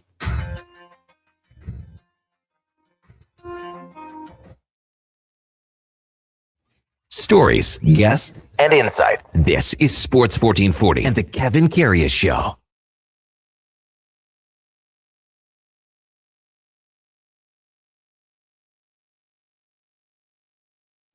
All right, welcome back to the big program, 8:21 in Edmonton, and time now for the headliner of the day, brought to you by Mr. Rooter Plumbing, draining clogged pipes like three-pointers. For all your plumbing needs, go to mrrooter.ca as we welcome in Chris Cuthbert to the show. Good morning, CC. You're with Kevin Karius. Thanks for jumping on Sports 1440 this morning, big guy. Really appreciate it. Great to be with you, Kevin, and congratulations. Good to be on the victory lap with you. Yeah, I really appreciate that, Chris. When you got the Hockey Hall of Fame announcement, give us where you were, what the call was like, and what you thought. Well, I was lucky enough to get the call from Chuck Caton. It came during the Montreal Buffalo series, and got a little bit lucky because we were all sitting around waiting for Marty St. Louis to hold his pregame press conference, and the Canadians decided to open up the dressing room first, and everybody emptied out of the press conference area, and I was using a new translation app so I could get all the French commentary from Marty as well, and because I'm not good with technology, the app wasn't working very well, so I hung around. Instead of going to the room, I stayed in the press conference room by myself trying to get this app working, and all of a sudden Chuck Caton called. So the timing was pretty good. It would have been a little embarrassing if that phone would have gone off while Marty was in mid answer. So, but anyway, it was a call you never expect, and a call you'll never forget for sure. Yeah, and you said you used to listen. It's the Foster Hewitt Award, and when you were a young guy, you listened to Foster Hewitt. So that has to have special meaning for you too. Yeah, for sure. I'm probably the last of the award winners, I think, that grew up listening to Foster, and there may be others that did, but as a kid, I had to go to bed early. And so I'd either have my ear on the air vent and listening to the game from the basement television, or when I got a little smarter, I got the transistor radio under the pillow. And Foster still did the calls back then. And from about that 10 to 12-year-old age, I started to think, man, I'd love to be that voice from that faraway rink, whether it be back then it was just 6 teams. So it was, coming from Boston or Chicago or New York, Detroit. And so that was where it began. And I'm sure there are a lot of young guys that grew up in Edmonton with Rod Phillips' call under the pillow wanting to be Rod. Yeah, I was one of them too, for sure. Chris Cuthbert with us on the Kevin Karius Show on Sports 1440. If I'm doing the math right, you would have been about 15 for the Summit Series. So that would have been maybe one of your stronger recollections of listening to Foster. Well, for sure, and as good a memory of hockey as I had, there was such demand. I guess it might be like the World Cup, but there was so much demand for tickets.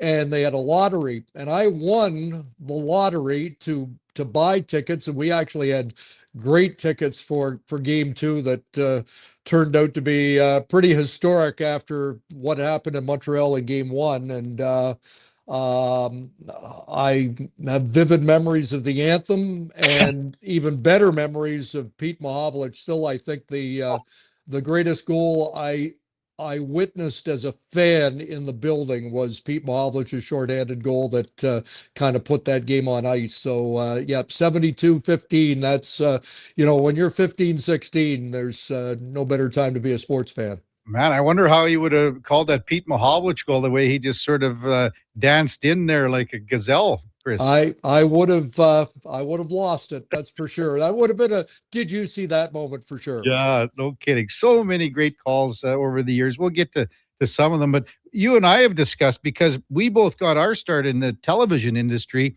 at CKOS TV in Yorkton. Right. And we talked about that over the years. My first year was 1990. Bob Maloney hired me. I believe when Bob was there with you, he was a cameraman. Would I be correct? No, Bob and I were colleagues, and I think he was on the air. Bob became the mayor of Yorkton. That's right. For quite a period of time. But great memories of Yorkton. Linus Westberg hired me. He brought me over from. I was actually across the street at the radio station. I had called the Yorkton Terriers, and maybe it's a comment on how well I called the games, but they weren't sure they were going to do it the next year. They were a last place team. They were 14-44-2 the year I did the games, and Ken Danico was a 15-year-old on defense. But I was making, I think, $800 a month doing radio, and Linus lured me over to CKOS television. He said, I'm going to pay you real money, and I got a bump up to $1,000 a month. So sounds like my stories back in the day with Wib Westby. I think it was Wib Westby. Yes, he was there then. Yeah. And Linus just passed away just recently too. Oh, so. I'm sorry to hear that. I didn't. I hadn't heard that, and I was, because he was in Red Deer, I think. That's right. Yeah. No. The funniest part about that show that they did it over the noon hours, Chris, sports was first, because Linus and those guys wanted to get to Deer Park. Said, well, golfing. Yeah. For sure. And for me, he hired me as the sports guy, except he did the sports. So I only got to do sports when he didn't feel like doing it. And I did news, I did weather, I did the farm news, and I think if it was the weather shift, you also did commercials. So you voiced commercials. But what an amazing opportunity and education on. I didn't go to broadcast school, but I would say I went to broadcast school in Yorkton, Saskatchewan. Same with me. I agree with you totally. Chris Cuthbert with us on Sports 1440. I think fans and listeners and viewers in Edmonton and area really got to know you when you came here in the mid 80s and joined CBC. Maybe just touch on that journey and that part of your career. Well, I'm probably not being interviewed as a Foster Hewitt Award winner if the Edmonton Oilers weren't what they were in the 80s. And I think so many media guys got noticed. There's the Elmer Ferguson Award winners, Terry Jones and Cam Cole, but so many broadcasters. Gord Miller got noticed as well from our experience covering day to day one of the greatest teams of all time. So I had worked in Montreal prior to that, and one of my mentors was Red Fisher, and he'd often tell stories about the great Canadian teams, and I was so envious of Red's experience covering legendary teams from the Belleville Rocket Richard eras to the great team of the 70s who stakes a claim as the greatest team of all time before the Oilers. So shortly after all that time with Red, to get an opportunity to go out to either Edmonton or Calgary. Actually, both jobs were open, and I really liked going out to Edmonton. We had done some Super Channel broadcasts, and I had been covering the Montreal Concord, so I traveled to all the Canadian cities as well, and I liked Edmonton, but the lure of covering Wayne Gretzky and Mark Messier and the Edmonton Oilers was too much to pass up. And again, for 7 years, what an amazing experience. It was the city of champions, and it wasn't just the Oilers. It was the Eskimos at the time, and it was Kurt Browning and Pat Ryan and so much more. So some of the best broadcast years of my life were certainly in Edmonton. No question about that. Chris Cuthbert with us on Sports 1440. Can you tell the story, Chris, in the 88 Stanley Cup playoffs when the blackout was they went under a blackout during the Montreal-Boston game, I believe, and you were doing the Washington Devils game, and how things happened for you that night? Yeah, I was there to do just some play-by-play. Back then, all the playoff games weren't televised, and so they had decided that a good way to serve time in the intermissions was to just drop into another game that was going on. So I was dispatched to Landover, Maryland, first night, and I was basically sitting in the crowd, wasn't even in a broadcast booth, and thinking I'd just do 5 minutes in 2 intermissions. And late in the first period, they came to me, and I thought they were just maybe during a commercial break testing out the audio and everything. And I started doing the game, and I remember going on the talkback and asking the producer, are we done? And he said, no, keep going. And I really didn't clue in right away what was happening, but as it turned out, it was 2.5 hours of me with a solo broadcast and doing the intermissions as well. Wow. Strangely enough, one of the funny parts of the story was I hadn't done my regular research. It was 5-minute drop-in, so and right before the game, a couple hours before the game, I kind of got all uptight that I wasn't prepared like I was normally prepared, and I couldn't go on the internet or whatever, so I just grabbed a media guide and started thumbing through it. And the first page or two of the media guide had Sam McMaster, assistant general manager or director of player personnel, and I don't know why I read it, but I did. And my very first intermission guest that they brought over for me to interview and fill time was Sam McMaster, and so it was almost like somebody was looking after me that night. George McPhee was my second intermission interview that night. He was one of the the healthy scratches that night. So for New Jersey. So anyway, a wild night. I left with my producer, and our first question when we left the building was, have our careers ended tonight? And I did not get a definitive answer, yes or no, which concerned me a lot. But anyway, there was no social media back then. It would have been a rare night when I would have gone viral, because it turned out to be a bit of a big deal that strangely enough, the Boston-Montreal game continued on. They had a generator at the Forum, but they didn't have enough power to broadcast out of the building to the rest of the country. So I think a lot of people hung in just to kind of cheer me on, which was kind of a rewarding experience. Oh, unreal story. Chris Cuthbert with us. Also, I think you're the first play-by-play man to do a game rinkside, down low, I think 20 years ago. In Buffalo. What was that experience like? And now it's not necessary for the play-by-play guy, not necessarily, but the color guys are always down there. What was that like for you? Yeah, I wanted to try it. I don't know officially if I was first, because I know the Russian play-by-play men back in the 70s would do it. And I'm told that Fred Cusick, because of some technical issues, had to go down and do a game near the ice in Boston one day. And Fred's a legendary Foster Hewitt Award winner from the 60s and 70s in Boston. But I wanted to try it in a rink where a couple rinks that I thought where the booth was so high that I wanted to get a different perspective. And I did my first game in Buffalo with Glenn Healy, and I think Heels made one of his rare saves that night, because a puck got fired into between the benches, and he took it off the shoulder and saved me from getting one right in the teeth. But it was an interesting experience. There were some things about it that were unique to the play-by-play.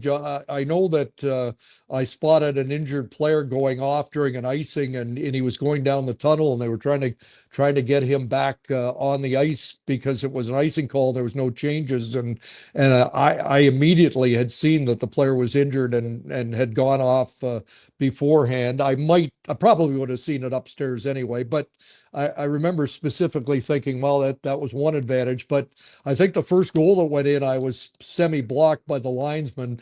And so I know that color guys see the value in it, most of them.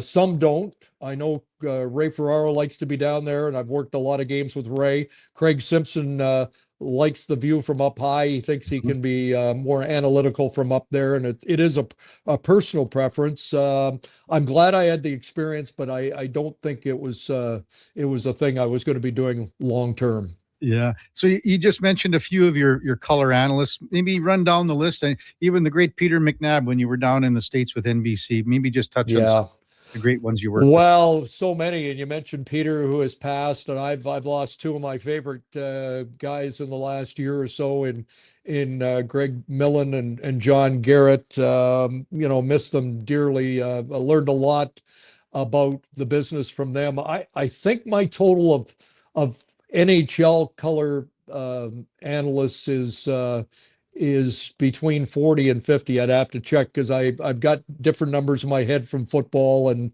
from other sports. But I will tell you this: I've learned from everybody. I got along with every color person I've had, and learned so much about the game and about team, and I really cherish that.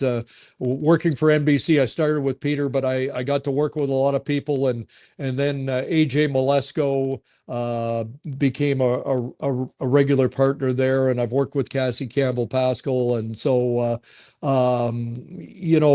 certainly different eras of. I started with Jim Poplinski in Calgary, and John Davidson, and but maybe the most special is Dick Irvin, who when I was first hired at Hockey Night in Canada, they sent me off to watch Dick host to kind of to be mentored by him, because I started as a host. And I've often said this: the best and worst thing that could have happened was for me to go watch Dick Irvin. The best, because nobody's better at it.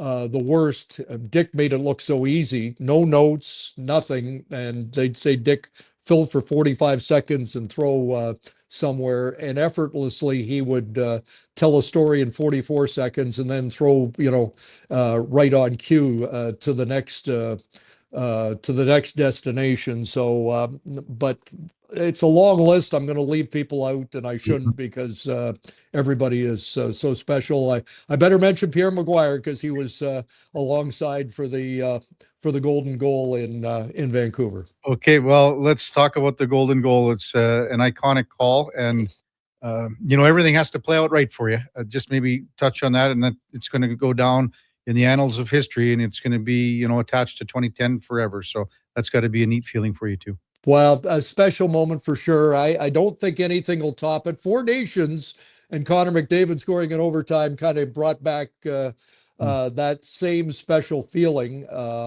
but nothing quite like 2010. And I've often said that Zach Parise scared the heck out of us by scoring that late goal to tie it, but he turned a great game into an epic game for all of Canada. For it to be the final moment, kind of the crowning achievement of a spectacular Olympic Games in Canada, and it was historic in the number of medals we won. But it wouldn't have been the same without Sidney Crosby. And I think it was a reminder for me in Milano, because the game was just as good, but the result wasn't the same. And so, you're remembered because Sidney Crosby scored the goal. You don't get remembered as much if it's Jack Hughes, but honored to be in the broadcast booth for both those events. Pretty special in your career to get a chance to call games like that. Yeah. Well, the other aspect that, I think pretty well all our listeners know is, the fact that you did CFL for so long. And every time you and I cross paths, one of the first things we look at each other and say, how's Danny Kepley doing? And when you were talking about your color analysts and in the NHL, I know you and Danny were very close. And I mean, I thought Danny was a hell of a analyst in the CFL. Just touch on your time doing football games, Grey Cups, and what you miss about that, I guess, too. Well, I do miss calling the CFL, especially at Grey Cup time. And people like Kep, there's something about, and I've learned a lot about team from everybody. And there are particular guys that are stronger in that department in color, and football guys are more lean more on team. And Kep was an amazing teammate. He'd challenge you though too, and you know that. I mean, Kep was always challenging you and learning from you. I got a funny story about Kep because he talked football, and I used maybe words that were a little more flowery than he thought were necessary. And there was one Labor Day, perfect weather at McMahon, and I said, "What an idyllic day." And he looked at me and gave me this sneer. And 2 days later, I get a call, and he said, "You're making up words." And I said, "What are you talking about?" He said, "Idyllic." He says, "I've looked it up in the dictionary, and there's no such word." And I said, "What dictionary are you using? Some kind of, American dictionary?" And anyway, he said, "Idyllic. I'm spelling it here and it's not there. IDEALIC." Well, I said, so I had to tell him, that's your problem, Kep. You don't know how to spell either. So anyway, love the man. And while I'm talking about team and great football announcers, Chris Walby, Glenn Suter, two other guys that believe so much in team, and they take that with them whenever they head to the broadcast booth, and miss those guys a lot too. Yeah, just thinking of that, John Sexsmith, who and was a dear friend and passed away. When Johnny and we worked together 25 years, and the couple of the calls, like we would sort of we would listen to you, while we were watching the games over at ITV and Global, and and try to do the impersonation, but we did the Gizmo. Make it 2 for number 2. And then the other one was the long touchdown with Milt Stiegel. This is unbelievable. And boy, we would just chuckle and laugh, and man, but those were some of the best times I remember with Johnny, who you knew well too. Yeah, I'm told there's more than a few guys that do a pretty good impersonation, and I think that's pretty cool.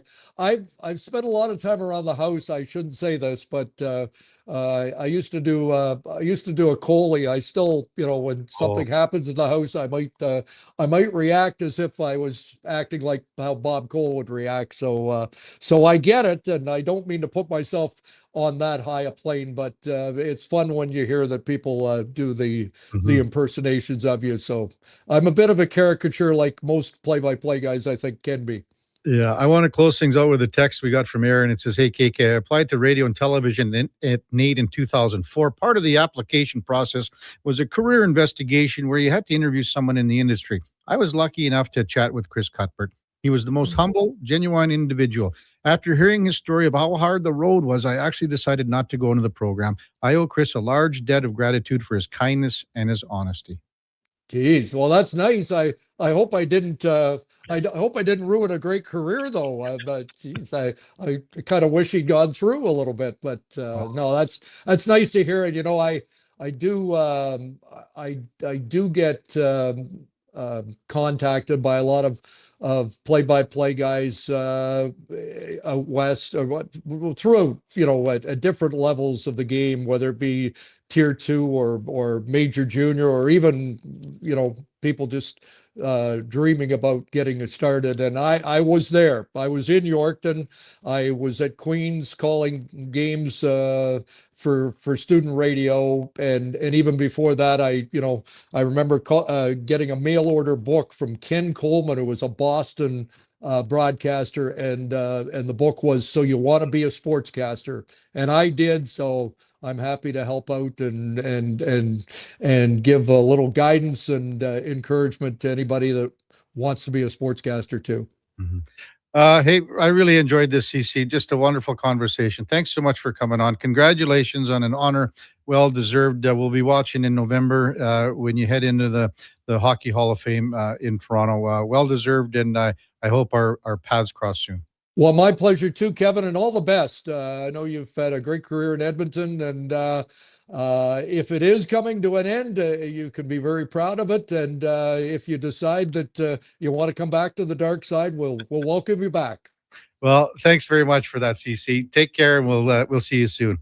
Cheers, Kevin. Thank you. Chris Cuthbert, man, that's the voice of our generation. Like Bob Cole, and Chris mentioned Bob Cole, and Danny Gallivan, those were his heroes, Foster Hewitt, as he said too. But, our generation for CFL, and, watching all the great games that Chris has done, from 2010, the Olympic Hall, simply amazing. And Chris alluded to something. We'll have an announcement top of the hour with some programming notes here at Sports 1440. That's the headliner of the day, brought to you by Mr. Reuter Plumbing, the MVP you didn't know you needed. For all your plumbing needs, go to mrreuter.ca. When we come back, get to some of your texts, 833-401-1440. David Schlemko coming up at the top of the hour. It's the Kevin Karius Show with the Duke of Delburne, Josh Fenwick on Sports 1440 AM radio. We're streaming on YouTube, X, Facebook, Instagram, and Twitch. Looking for a solid 4x4 that checks all the boxes? The 2026 Jeep Compass is in stock now at St. Albert Dodge, and this is a great value, starting from just $36,900. It's a Jeep, so you've got 4x4 capability, plus features like an 8.4-inch touchscreen, Apple CarPlay, active lane management, a Park View rear backup camera, and more. Over 30 in stock right now in just about every color you'd want. Head up the trail and see how easy it is to do business at St. Albert Dodge. It's time to hit the greens. Elevate your golf game with Country Club Tour Golf Academy. No matter your experience, our PGA of Canada teaching pros are here to help. Enjoy lessons year-round between our 7 CCT golf courses and 2 state-of-the-art indoor facilities. Choose the location convenient for you. We offer private lessons, group lessons, expert club fittings, and junior cams. Visit our website to learn more and get ready to take your game to the next level. Booking is easy. Go to countryclubtour.com/golf academy and schedule your lesson today.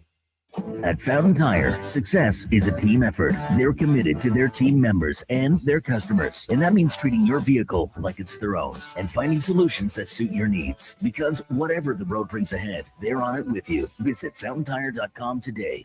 Looking for a truck that can handle anything Alberta throws your way? Wolf GMC Buick has the offers to get you behind the wheel. Get 0% financing for up to 72 months on select new 2026 GMC Sierra 1500 models. Plus, trade in an eligible 2015 or newer pickup and receive a $1,000 truck trade-in bonus on select Sierra models. Ask about bonus offers for heroes, students, recent graduates, and more. Visit wolfgmcbuick.com.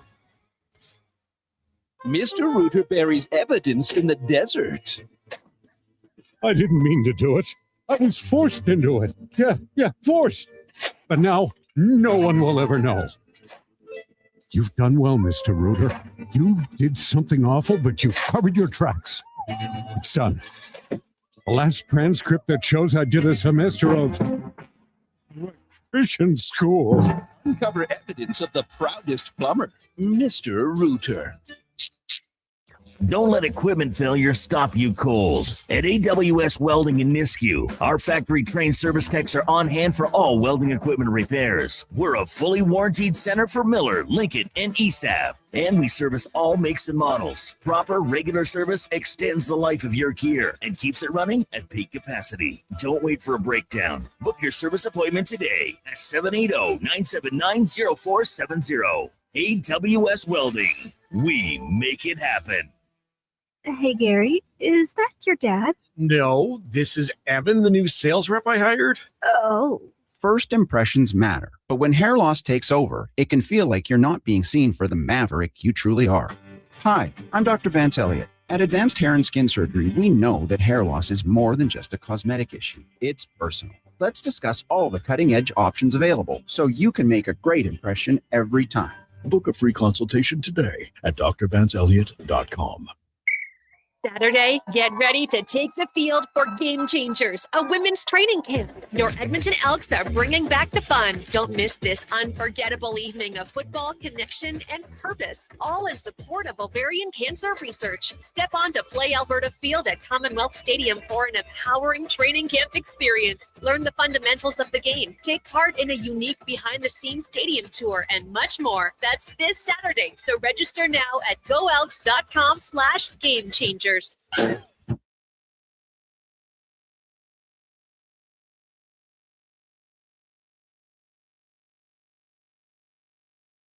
Have your sports curiosity cured with the Kevin Karius Show. This is Sports 1440.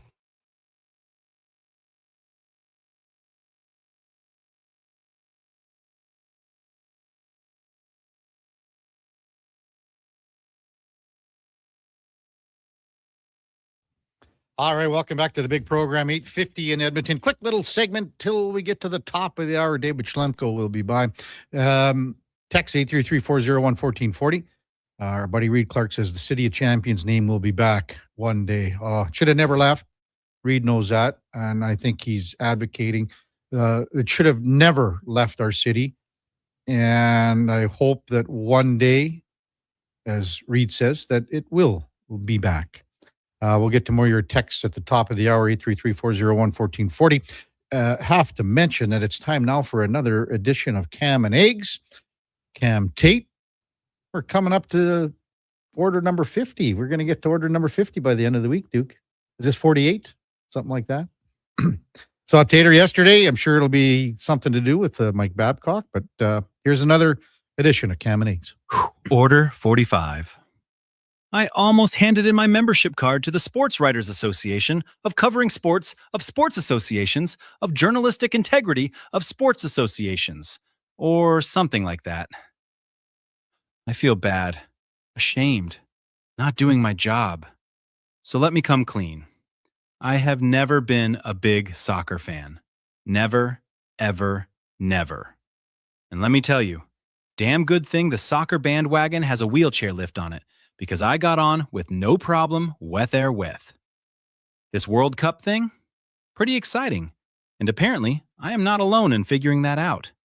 When Canada beat Qatar 6-0 last week, 6-0, folks, 5.3 million Canadians watched. That is more than 10% of the entire country glued to soccer. And overall, 11.7 million unique Canadian viewers tuned in for some part of that game. That is more people than watched the Grey Cup, more people than watched the Stanley Cup, people who didn't even know what a pitch is, watching soccer. Which brings me back to me. Big game today, 1 p.m., Canada and Switzerland. Both teams tied in the group. Winner takes the top spot. I am packing up the Mobile Command Center, you might call it a laptop, and heading to my friend Lauren's house to watch the game. Or is it a match? I don't know. I'll ask Lauren. Lauren and another friend, Larry, have more soccer knowledge in their little fingers than I have in my entire head. So I'm looking forward to learning and analyzing and nodding like I know what's happening. We'll have the full Soccer breakdown later in their with Gregor. And if you don't like it, easy. Blame Lauren and Larry. This is Cam and Eggs.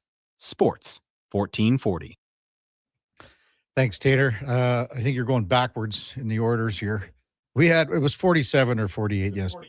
48 yesterday, so Cam said 45.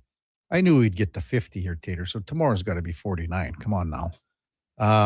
I feel sorry for his buddies. He's going to go over there and Tater's going to drink him dry, and then he'll start eating chips, and it's going to get all over the place. And enjoy the game, though, Tater. It's going to be great. 1 o'clock. We got to go for our big brunch at the Szechuan Castle. The David Schlemp goes by, and Josh Fenwick not coming again because he's got work commitments. But one of these days, when you got to buy, you'll be there. But that's we're going to have to get out of there quick here. 12:30. Maybe they'll have the game on at the Szechuan Castle today. That's our second. You know that SKS is there already, scouting things out. Top of the hour, we've got David Schlemko with us. But boy, do we got some guests coming up here in the last 2 hours of the show. Jordan Martin, Stanley Cup champion, a Buddy Schlemmer's training partner. Daxon Rudolph, surefire top 10, top 9, top 8, top 7, wherever you think he's going to go. He could go 6, 7.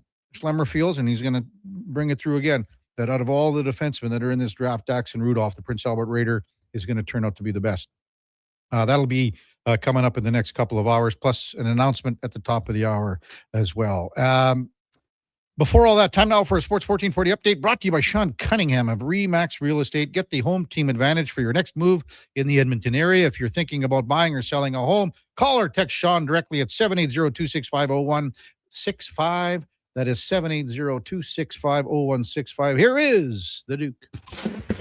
This is a Sports 1440 update.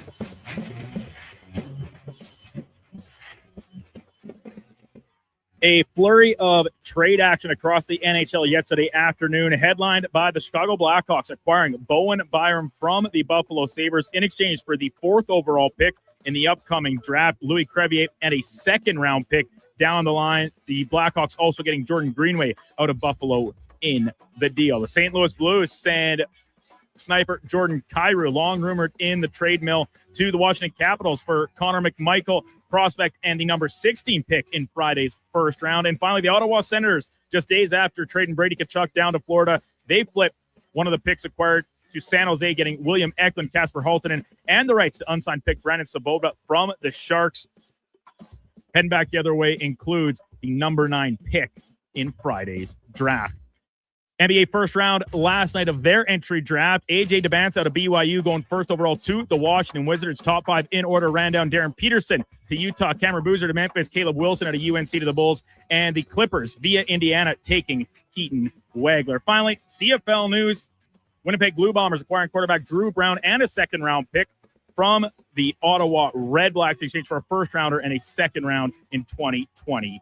A World Cup action yesterday. Portugal blanking Uzbekistan 5-0. Cristiano Ronaldo on the board there. England drew 0-0 with Ghana. Panama falling to Croatia 1-0. And Colombia topped the Congo 1-0. Toronto Blue Jays fall in their second of 3 against the Astros 9-7 in extras yesterday afternoon. Coming up in hour 3 of the Kevin Karius Show, we'll be joined by Stanley Cup champion Jordan Martinook and our Wednesday co-host, former NHL defenseman David Schlemko. I'm Brandon Douglas, Center Sports 1440 Update. This is Sports 1440, a Stingray radio station broadcasting on Treaty 6 territory. Download the free iHeartRadio app and listen to CKJR wherever you go.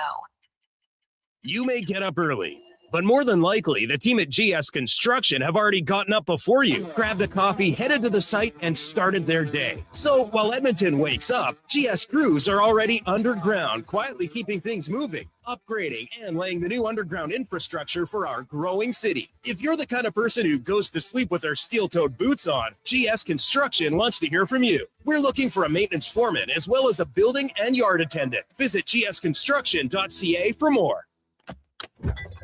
Okay, new strategy. I'll just live in the freezer till October. It's spacious in here. It's spacious. There's a better way to survive the coming AC season. Pro Solutions is your one-call-solves-it-all expert for AC repairs, tune-ups, and new installations. We offer convenient financing options and fast appointments so you can enjoy your entire home, not just the freezer. Now I can leave the frozen peas where they belong. Book now at prosolutionsinc.ca.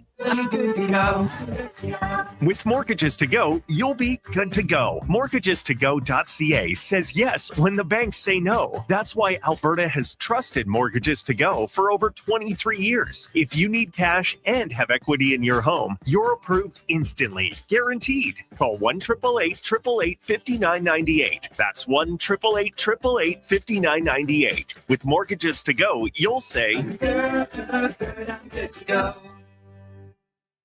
Say hello to your new favorite drinks. Introducing new McCafe Refreshers. Icy cool, undeniably refreshing, and available in 3 flavors. Strawberry watermelon, mango pineapple, and blackberry passion fruit. Only at McDonald's. For over 60 years, the folks at Diablo Boots have been selling the best Canadian-made boots. Handcrafted in Winnipeg, Canada West makes the best quality cowboy, biker, and work boots for Diablo Boots with replaceable soles and heels. Why buy cheaper quality like Ariat, Justin, and Red Wing made in China when Canadian-made is better? Support Canada's workers and Diablo Boots for the best boots. So save on boots by Save On Foods. That's Diablo Boots, 3340 Gateway Boulevard on the east side of Save On Foods. Canada West and Diablo Boots, the 2 best names in the boots business. We just dropped a massive payload at NISQ 4. It's time to unload some deals at the Truckload of Savings event. If you've been waiting to upgrade, we've backed up the savings with unbeatable offers on our toughest Fords. Right now, haul away exactly what you need and take advantage of massive price drops across our entire lineup, including the legendary Ford F-150 for the job site or the weekend getaway. Shop the Truckload of Savings at nisqford.ca. Nisq Ford, above expectations. Here's what you need to know about Lux Windows. We work hard. We come in early, we stay late, we go above and beyond, and then we go a little further. Not for awards or a pat on the back. We work hard so that choosing our windows and doors is an easy decision for you. It's the Alberta way. It's the Lux way. Everything we are is windows and doors.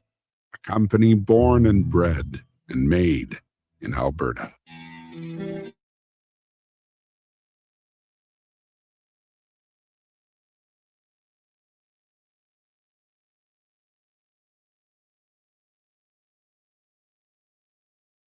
Have your sports curiosity cured with the Kevin Karius Show. This is Sports 1440.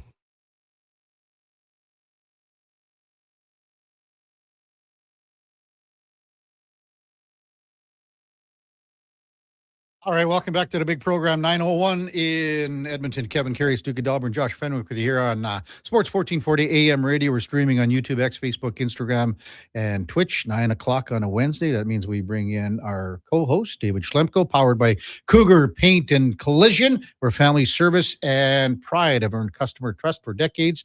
Check them out at cougarcollision.com. Good morning, Schlemmer. Morning, KK. A busy day yesterday, wasn't it, with everything going on? No kidding. Yeah. Between the trades and Babcock. Full slate of NBA trades. draft. It was crazy. It was better than the NHL trade deadline. You're probably right. With the quality and the amount and picks and everything like that. The quality of players. Yeah, absolutely. Hey, we got your buddy Jordan Martin coming up at Beautiful.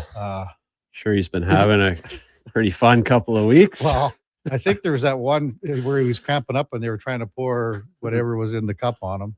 Yeah, I think that was beer. Yeah, I could have been anything. Who knows at that point? But lots of talk. And then Daxon Rudolph, a guy you worked at NAX, come out up at 10. So yeah, absolute stud of a kid. Good stuff. Hey, Jason Gregor's here. 9 o'clock. We got a little announcement here for our programming moving forward on Sports 1440. Good morning, Grace. D-Bird, how you doing? Great. It's Wednesday. Love Wednesdays and Thursdays and Fridays, especially.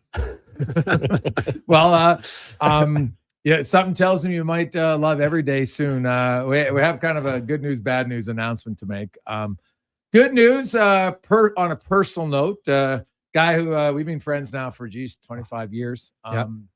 And Kevin, when we started this, I needed a morning show host who was somebody I think the community would trust on opinion and had been around for a long time. And obviously, 33 years in media, most of them coming in Edmonton. And I was able to convince Dick to come over from Global, which was a big risk later in his career because he's old as dirt. And we weren't sure how much time he had left. And KK, we're here to announce that Kevin's officially last day will be Friday. He's retiring. I wanted to come in and just say thanks, Kev. It was awesome that you kind of believed in what we were going to build here. And I know that the audience is really respect you. I knew you'd work hard. I chuckled at first. You're like, oh, it's going to be really easy. I'm like, it'd be a little bit harder than you think. Yeah. And I think you realize that radio and TV are very different. It's a very different skill set for both. And for you to be able to do both and to do so well at it here over the past few years, it's I'm happy for you personally. You and Laura get to hang out a lot more and, gardening and golfing and everything like that. But, selfishly, we'll miss you around here for sure. And, I know Kev has offered to fill in when we need guys, which will be great. And if he's here and not traveling around, but I just want to come in and say, thanks, man. It's been an awesome almost 3 years for you to come in and build it here in the morning show for us. Well, I have to thank you, Griggs, because the opportunity, I wouldn't have the opportunity without your vision here. So I have to thank you for that and all the wonderful people here. It has been a hell of a run for the last 3 years and 36 total years in broadcasting. I can tell you it is way different. I worked till midnight for 33 years. Yeah. And then all of a sudden flipping it around and being up at whatever 5:30 and then in here and whatever, way different. Lifestyle was different, but it was an opportunity that as soon as we talked about it, I remember in the summertime after what happened at 1260, I almost had made my decision immediately. Like it was a very quick decision. It wasn't like, well, okay, what should I do? I mean, TV sports in Edmonton is almost dead on the vine. At Global, they fired Johnny and fired Slav, and I was the last guy left. And now Slav is the last true television sportscaster left in our city. That's it. And we used to have departments at CBC, HM, CTV, and Global. There was 12 television sportscasters in town back in the day when I got here, in 1998. And now it's just nothing there. So, well, it's funny because, you and I really became friends because we both had the night shift, yeah. right? And I vividly remember when I moved from 9 to midnight after doing 11 p.m. till 1 a.m., which was a great way to kind of cut my teeth. But we would get off at midnight and it became a tradition. We'd meet at O'Byrne's every Thursday at right after the show. And it turned out to be Wednesday and Thursday and Friday. With the Hawk down there, man. We solved a lot of the world's problems in that back room. And there's a few times, man, walked out, had to hail a cab at 6:30 in the morning. You guys want to stay and help count money? Yeah, okay, sure, whatever. Yeah, we got treated very well in the early 2000s and stuff like that. It was a lot of fun. I remember, and I think I've told this story. I can't remember on the air, but when I finished playing junior hockey in '88, my dad and I were driving out to the farm, and he said, "What are you going to do with now that you're done playing hockey?" And I said, "Well, I think I'm going to go to Calgary and take this TV course." And he took a big long puff out of his cigarette, and he goes, "What, repairman?" That's 100% true story. I said, "No, like to be a TV guy, like a sports guy on TV." Oh, okay, yeah.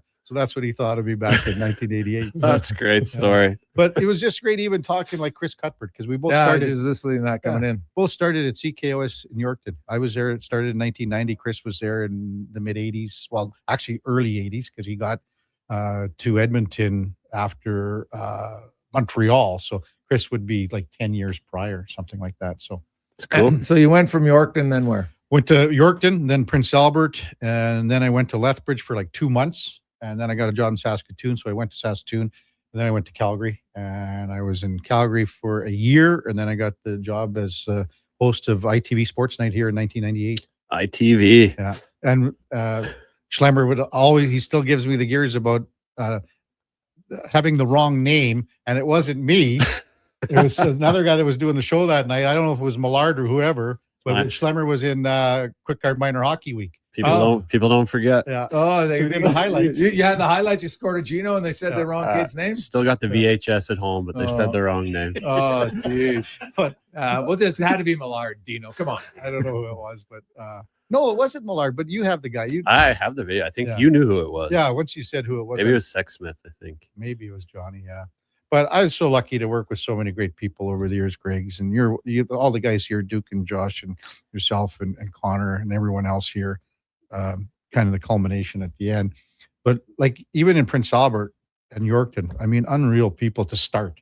Yeah. Like, and you know, the things that I've been lucky enough to do once I even got here, like to play a hole of golf with Arnold Palmer was amazing. To have batting practice and hit a home run foul ball, it was off of Tommy John, who should be in the Hall of Fame. Amazing. So just the things, having a golf tournament, like all the sponsors that have been, you know, that for 25 years that kept coming back and coming back only because of the great people that we're associated with, you know. And the fact that you had a lot of post golf tournament parties at your house. So good way to suck the sponsors back in to come in for the next day. Don't remember much of it. But I want to, thanks again, Greg's, because as I said, like I wasn't sure how long I was even going to work in television longer. Yeah. But radio and this station, it breathed the life into me that was dying because again, started at ITV half-hour show. Yeah.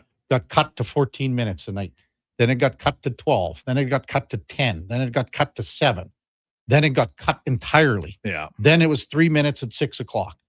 It was a waste of time. And the only reason that they do sports at Global right now is because they can sponsor it.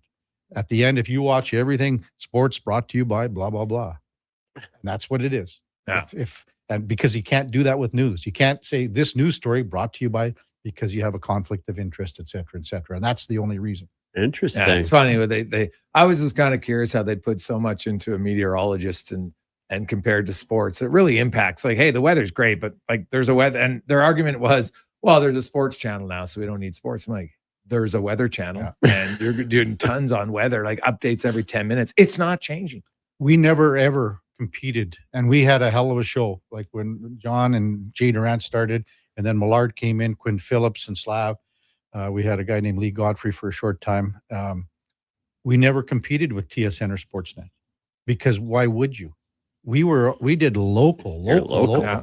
And even when you do stuff here, local, Griggs, like you can bring in someone in studio and people identify with that. Well, because there's lots of people now, listeners who they went to a certain high school, right? Or they played in minor hockey like Schlemmer. Most of them don't go to the NHL like Schlemmer, but most kids can relate to playing minor hockey. And, you know, somebody scores that big goal and, you know, you talk to anybody, I don't care if you're 30, 40, if you won minor hockey week, they still remember it. Mm-hmm. They still, like at that time as a kid, that was your Stanley Cup. And it's a big deal. And if you win a high school football championship or basketball 4A, quick card, yeah. And those things still matter for sure. And I know you talked about it, and I was very happy that, you know, we got a lot of young guys here. That was part of it. We had some older guys. We need to bring some youth in, kind of like a sports team. And I hope the guys notice, like when Kev and I talked, because I told him, and Kev can probably test this, I'm not a micromanager. I didn't like I you know what, guy does his job. You don't have to micromanage him, but expect him to work hard and show up. And he was always on time,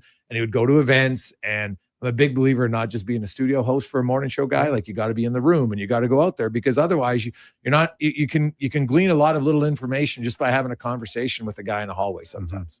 And that was important to me too, as well, because I was used to that. Yeah. So, that was always part of the process of coming over here. And I agree. We got some great young guys here and some great talent on the way. And the only thing that they won't take from you is your loud shirts. I think the beautiful shirt again. Like, it's like that. I'm curious. Like, you could never wear that. You're on TV. You're kind of on TV right now, right? Listen, like, I don't think that shows up very well. You want TV. me to bring up the fact that when I dressed up as But you that was for- the greatest night of Oh. your, like, you never had more women hit on you in your life than when I you got dressed beat up as 6 me. times. I got beat up 6 times because everyone. Yeah, when is Gregor is for Halloween about 20 years ago. Nice. That was a bad shirt I had on too. Oh. No, that's it was great. yeah. So no, man, I really want to thank you Yeah. for everything. I'm happy for you. We'll see you golfing lots and, Yep. and other things. I know you'll be around, and like anybody, we'll see how you do in retirement after about 6 months. And I don't think it'll be a problem. yeah, but I'm sure then though, like, what you should do is just do like live hits of your gardening updates. Yeah, So just I'd people love can- to see that. People Actually. can see the tomatoes. Here's Kevin planting the tomatoes now, weeding it, and you should just have a little camera out there just to show how intent. Because he's like, there's not many guys who like gardening as much as Dick does. Oh. Like his, You could have your loves own it. channel. Yeah, you could. But You could I have don't like want to a- give the secrets out. Yeah, the gardening channel. What about? Do you still have any of your dad's homemade? That's really kind of. I don't know. Have you ever been? No. To No. Kevin's house? No. So I got But- about this much left. like, he used to. I remember the first time I went to Kev's house, because he had lots of people over there. So he had a tradition. Any rookie that came to his house had to do a shot of this moonshine. Oh, nice. And so then I was just like, whatever, I was kind of in my prime party years at that point. And so sit down, and it was like, you did it. You're like, oh my God, am I drinking gasoline here? That's fine. It was no problem. We stay there. And then just as we're about to leave, about probably 20 minutes before, another guy shows up, and then they're like, oh, hey, do you want to have another one? I was like, well, whatever, 2 shots. Well, I did the second shot. I don't even remember getting to the bar. I literally woke up about an hour later in the bar. Like, not woke up, but it was just like, I'm like, yeah, I ain't doing that stuff again. That was, Took you that down. would put hair on your chest. I remember It that. was It was- 100%. And it was out of the still. It's So heavy. think about, like, there aren't stills around anymore. Yeah. So, but the still is around. I'm not going to tell you where it is, but that'll be one of my projects here. Oh, Hey, yeah. Duke, it's almost legal. It's almost legal. Oh. But I got to get that going Give me a with, shiner. yeah. Love it. So you're gonna be a bootlegger in retirement? Is that what I'm hearing now? No, this is just for personal consumption, but it'll be more. Again, I've had a lot of it over the years, but for guys that come to the house, as you say, yeah. it can sneak up on you. I used to love Yeah. watching the newbies come in because honestly, like myself, the first one, but when you think you can do the second one, that kind of sneaks up. Oh yeah. So you've built up a tolerance over the years. No, you don't build the tolerance for it, but it's high test for sure. Greg, thanks for coming in, buddy. Yeah, well, And then thanks, guys. We're gonna have we'll do some more an announcement on Friday. Yeah, we'll we're- announce your replacement on Friday, and we're gonna have we got a big sponsor thing going Yeah, on tomorrow night, tomorrow so night. that'll be fun. So it's good timing, and then so we're looking. We'll definitely hope to have you back around. Obviously, you're welcome anytime, and I really appreciate everything you've done for us for the last few years. Always connected in the community. You're on top of things, and I thought you really not improves probably the wrong word, just because radio is just different, and so learning how to run it was a big improvement. And Well, we credit went to your on the work air ethic. about 30 seconds after Duke and I met. Yeah. And Duke never looked at the board once, and we came into the studio and looked at each other. Okay, we're on. Let's go. Yeah. So Well, it was good. Fly by seat of your Yeah. pants, buddy. There It you was go. good. It's fun. It's got to get a thrill in life at times, Yeah. right? So it added a little thrill later on. So I happy can't- for you, man. Thanks, man. And we'll talk. We'll see you tomorrow night too You at betcha. the taco shop, and to all the sponsors. Can't thank them enough either, because they've been a big part. Especially Dale Wishwan, who's day one and has continued all through as well from Booster Juice. So Yeah. a special shout out to Dale. But I'm going to talk about that on Friday too, with all our great sponsors and stuff. So and thanks to everyone with all the texts coming in. Just overwhelming. So.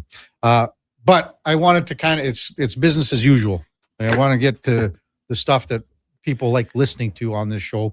And you can't ask for much more than a Stanley Cup champion. And that's Jordan Martinick. He's going to be with us. Kevin Karius, David Schlemko. right after the break. Man, I can't imagine what it's been like the last couple of weeks. And you're going to do most of this interview, Schlemmer, so better be ready. Party. Jordan Martinick, Stanley Cup champion. When we come back, Kevin Karius, David Schlemko, Duke of Delburne, Josh Fenwick on Sports 1440 AM radio. We're streaming on YouTube, X, Facebook, Instagram, and Twitch. Cougar Paint and Collision is Edmonton's go-to for auto body repairs, but client requests sometimes go off the rails. Once you start doing the oddball things for people, it sometimes becomes second nature. One of the strangest things that we painted at the shop was a set of stairs for a mansion, and we had to paint 42 steel stringer stairs. Yeah, it was strange. Somebody doesn't think to go, wow, I need my stairs painted. Let's go to an auto body shop. Cougar Paint and Collision. Our family helping your family. The Riverhawks return this weekend for First Responders Firework Friday. Enjoy Country Nights Mechanical Bull on Saturday with Daisy's Saloon. Then Boston Pizza presents baseballs and body slams on Sunday with a real wrestling ring. Fun for the whole family. Tickets at gohawks.ca. Summit Restaurant. Located in the heart of the Silent Ice Center and just minutes from South Edmonton Common, Summit is your destination for exceptional house-made pizza, delicious entrees, and expertly crafted cocktails. Experience the perfect blend of flavor and ambiance in a modern setting. Join us for a straightforward yet elevated dining experience where our commitment to quality speaks to every bite and sip. Make Summit Restaurant your next night on the town. Expand your brand with Fusion Promo Marketing. Fusion is your trusted partner for all things branded merch and apparel. Thousands of products perfect for businesses, sports teams, and corporate events. Fusion with a Z. Promomarketing.ca. Wondering what you can afford? Let Go Auto do the math with our free car loan calculator. No pressure, no awkward convos, just quick answers on your budget and payments. Bad credit, no credit? We got you. Text CHECK to 780-777-7777. That's CHECK to 780-all-7. Find out what you qualify for and start shopping with confidence. Go Auto. Drive what you love with payments that make sense. Bashaw Concrete Products. From concrete and septic tanks to blocks, precast water pads, Jersey barriers, and aggregates. Farmers, contractors, homeowners. Plan your next project at BashawConcrete.com. Family owned, over 60 years pouring. Bashaw Concrete Products. Once again, start here. BashawConcrete.com. Nissan's through once again, and they've done it 12 years straight. Nissan ropes a 2026 Best Buy winner from Consumer Guide Automotive for 12 years in a row. The Score with Nissan event is on, and qualifying Nissan owners can score by leasing a 2026 Rogue S for the equivalent of $99 weekly at 0% for 36 months with $0 down. Visit Nissan.ca for details. $430 monthly. Includes $1,100 Nissan bonus and 0.4% loyalty rate reduction. Conditions apply. Visit your local Edmonton and area Nissan dealer for more information. Alan Olson Auctions presents the annual Rimby Summer Consignment Sale. Online bidding is open for one final day today at AlanOlsonAuction.com. Bid on a wide variety of machinery, including tractors, haying and harvest equipment, new and used attachments, trucks and trailers, and construction equipment, plus passenger vehicles, sea cans, cattle handling equipment, mobile homes, buildings, recreational equipment, and over 2,000 miscellaneous lots. For details, call Alan Olson Auctions at 403-843-2747 or visit AlanOlsonAuction.com.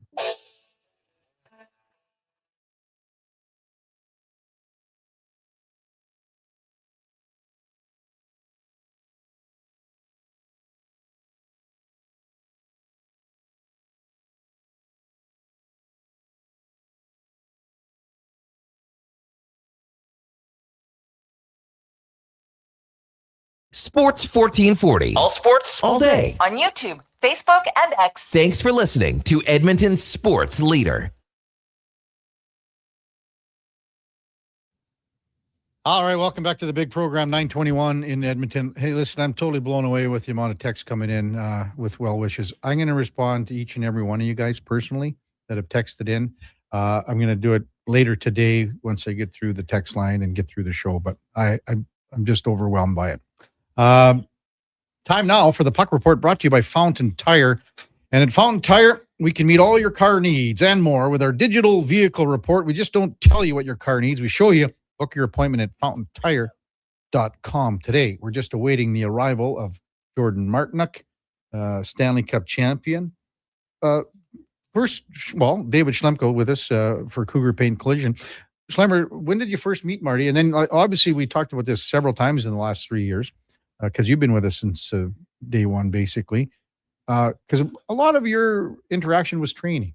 Yeah, it was. We were in the same summer workout group together for a long time. But funny story, actually. I think I met Marty at Vern Fiddler's charity golf tournament here in Edmonton a lot of years ago now. I think he would just come out of junior. I just signed with Phoenix, so I got introduced to him as I was a Coyote at the time, and I think he actually came out and played some golf with our group, which was a pretty chaotic group. So that probably showed him a thing or two. 18 or what am I 19, getting myself into? Whatever he was, but yeah, and then probably like a year or two after that, we started working out together every summer. So that probably went on for 6, 7, maybe 8 years. So quite a while. Pretty happy, pretty excited to talk to him. Well, again, so the time that you spent in Arizona, like what was that like? And even in Arizona, I don't think we actually even played you together. were not together at all? Like little bit? I'm pretty, maybe like training camp, but I'm pretty sure the year that I went to Dallas and Calgary was right the year he got kind of called up at the 14, 15 is when he got called up. Yeah. I thought that there was a time where you had that little crossover. I don't think we ever actually played in the NHL together. How was it that you ended up to be such good friends with him and how, and stay in touch and stuff? And you see, in the summer, you see each other every day, right? So, you wind up getting pretty tight, and we had a smaller group, maybe only like 7 or 8 of us. So, we were close. We always had a big golf thing every year, and lots of good memories. When you saw him hoist the cup, I mean, that's every guy's dream that ever played. So what were your thoughts for him? Just so happy for the guy. It almost feels like unreal, like someone that well that actually got to do that. So I went from that to like laughing hysterically after he screams effing rights right on camera. That was great. Pure Marty. So I don't know, just happy for the guy. Did you see his career playing out like this? And I kind of wonder, like, if he doesn't get to Carolina, because it's almost, you think about Taylor Hall here, and he's always been a good player. He's played a long time. He's had good career years, won the Hart in Taylor Hall. But it's a little different when a player goes and all he starts talking about the unwavering, the match. This is a match for me. Like if maybe he goes to another team and he doesn't have this kind of success. Am I out to lunch here or what? Maybe a little bit. I think Marty is like a coach's dream. There's certain players that are like that. Like I remember when we were in Phoenix, it was Vern Fiddler. Yeah. Right under Dave Tippett, that guy that just works his ass off. You can trust in any situation. And then after Fids left, it was Boyd Gordon.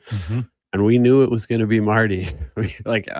Guys who knew Marty, we knew that he was going to be Tip's guy next, because that was like the kind of player Tip was. That's the kind of player every coach loves, right? So I remember Marty had told me, he's like, Tip told me that year that I made the NHL that our GM, Don Maloney, he had me pegged in as like third line winger on the depth chart in Portland in the minors. But Tip liked him, right? And then he goes to Carolina and you got Rod the Bod. And it's going to go one of two ways, right? But Marty, I was with him in the summer, man. He worked his bag off on that bike all summer, and he goes to Carolina, and who's Rod's boy? Yeah. I mean, I'm trying to think. He's more responsibly than Kasperi Kapanen defensively. Yeah. There's no denying that. Maybe Cap has a little more offensive flair. Definitely. Although he hasn't. But, I mean, their numbers are similar to, each and every year. I think that we've got Jordan now.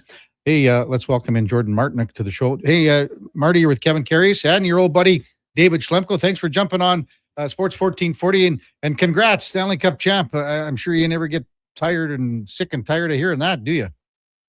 No, not at all. Not at all. Unbelievable, buddy. Unbelievable. We're good here. How are you doing? Where are you right now? I'm still in Raleigh.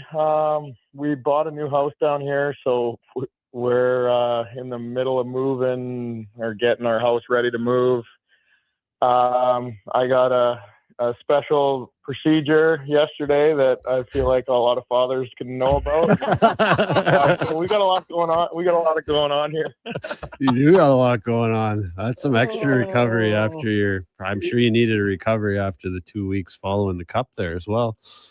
Yeah, no, that week was pretty wild, and then it's still surreal, but it's there's a time that you got to come back to reality, and that hit me on Sunday. That'll do it. Yeah. So what's I guess what's it been like? Obviously it's been surreal, but what's it been like to share this with everybody? I mean, I'm thinking about your dad, man. Like I remember your dad. Like how pumped is he? How much of a heater has he been on? Yeah, no, well, he was down in Vegas for games 3 and 4. And then obviously we were tied 2-2 leaving Vegas, and knowing that there was going to be a game 6, he ended up just staying in Vegas for like 4 days in between the games. That's unreal.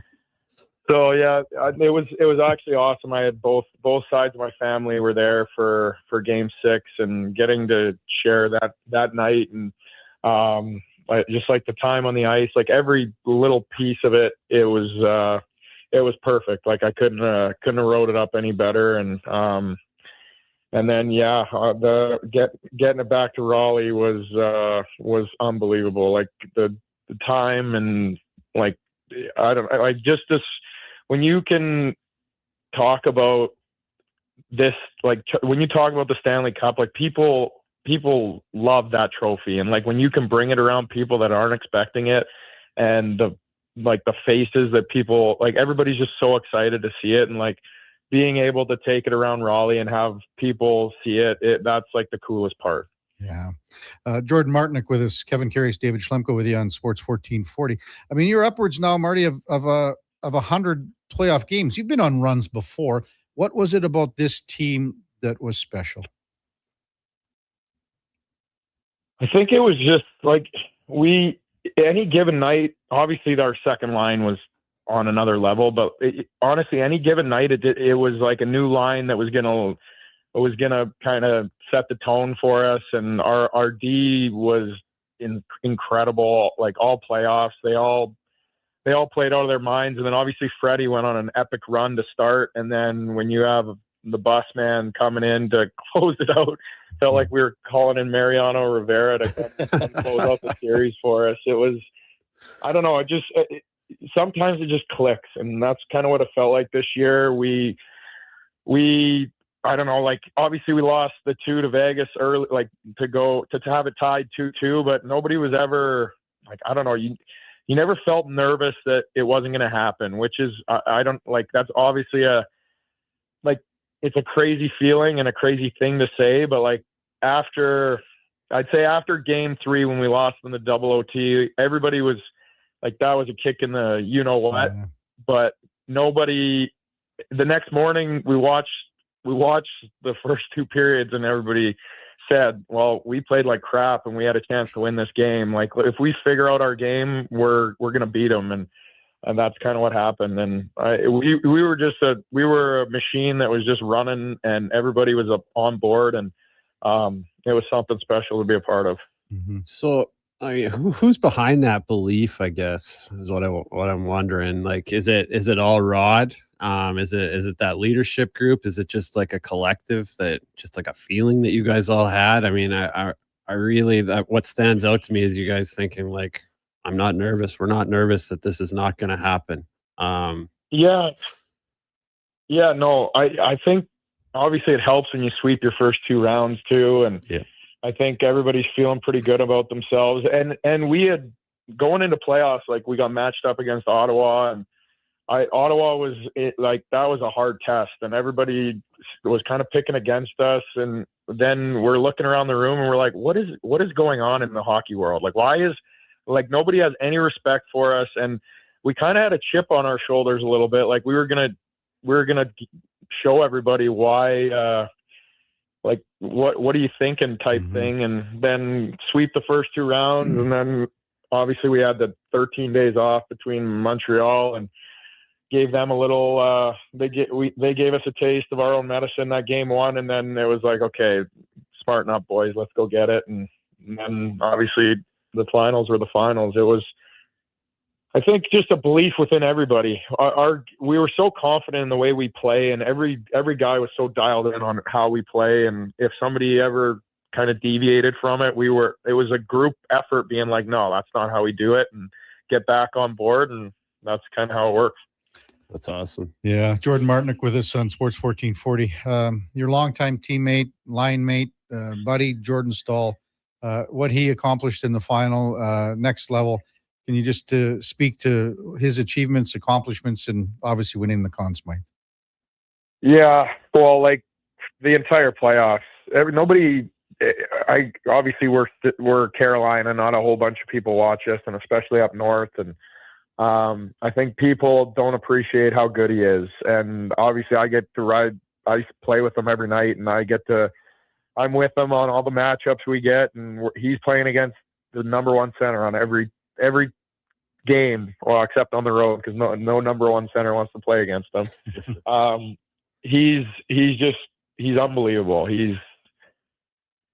And then like just the way that he can shut guys down, and then when you're not thinking of him to be an offensive guy, and then in the finals he's got 6 goals in 5 games, and it's incredible. And I think from the drop of the puck, obviously when he fought Brady, you could see it in his eyes that he wanted this, and it was evident in every game, every series. He was going to lead the charge for us, and he did. And I was so pumped for him to get the Conn Smythe. I think our team was more excited for him than he was, because to watch him work and to watch what he does every day, you just appreciate him. And obviously he's 6'4", he's 240 pounds, like he's a monster. And for him to come to work every day and do what he does, it's a special thing to watch. Mm-hmm. I always thought he was one of the hardest guys to knock off the puck, that's for sure. Well, let's talk about, so you guys won the cup. Who's been the most fun guy to watch in the aftermath of the party so far? I think Jarvie obviously has been wearing he's been wearing his helmet around, which is pretty funny.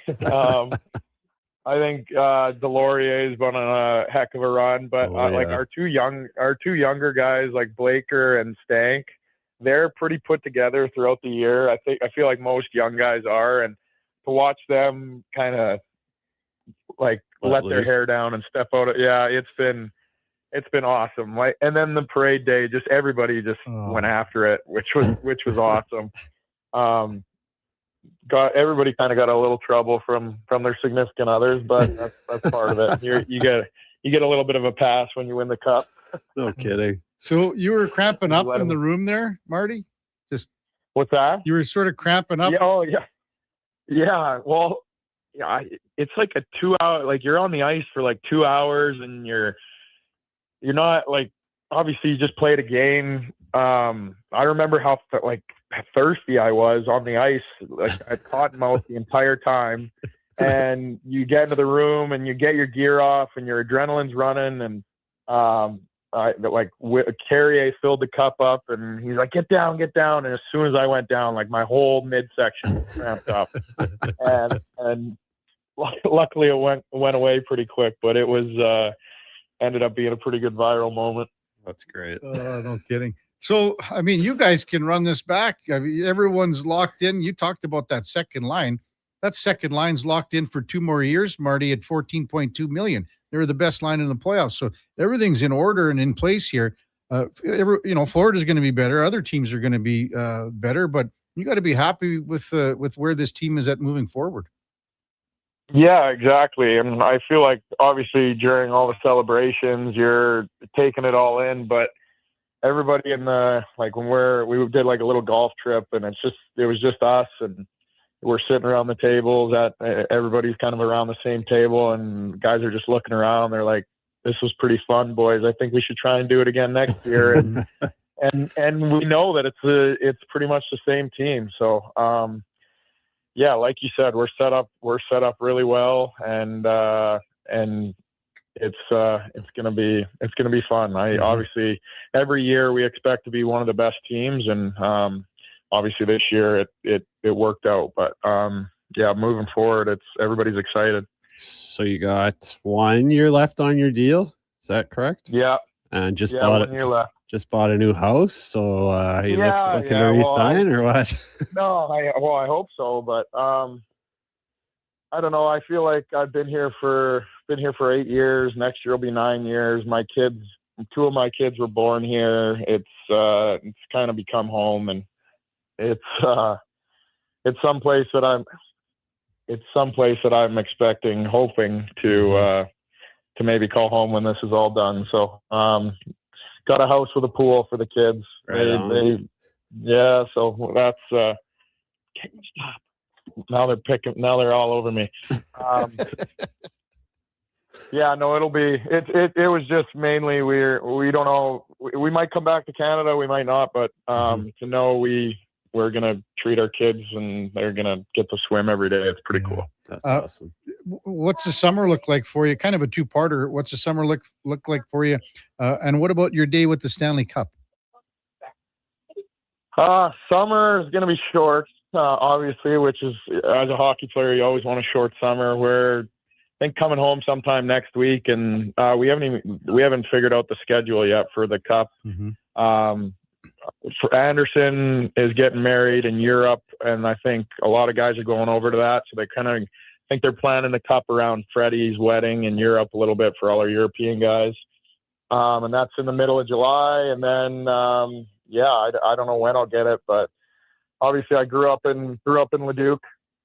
So I'm going to probably have maybe a meet, like people go take pictures with it and do a little something in Leduc for a couple hours. And then obviously I just want to spend it with the people that got me here, and like my buddies that I grew up playing with, and everybody that kind of had a hand and let me do what I do and be a part of this.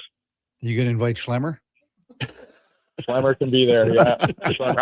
I actually, one of my good buddies, he runs the brew houses, and I thought about maybe doing it at the Ice House at Rogers, but I think that's not very nice. Right past Rogers place.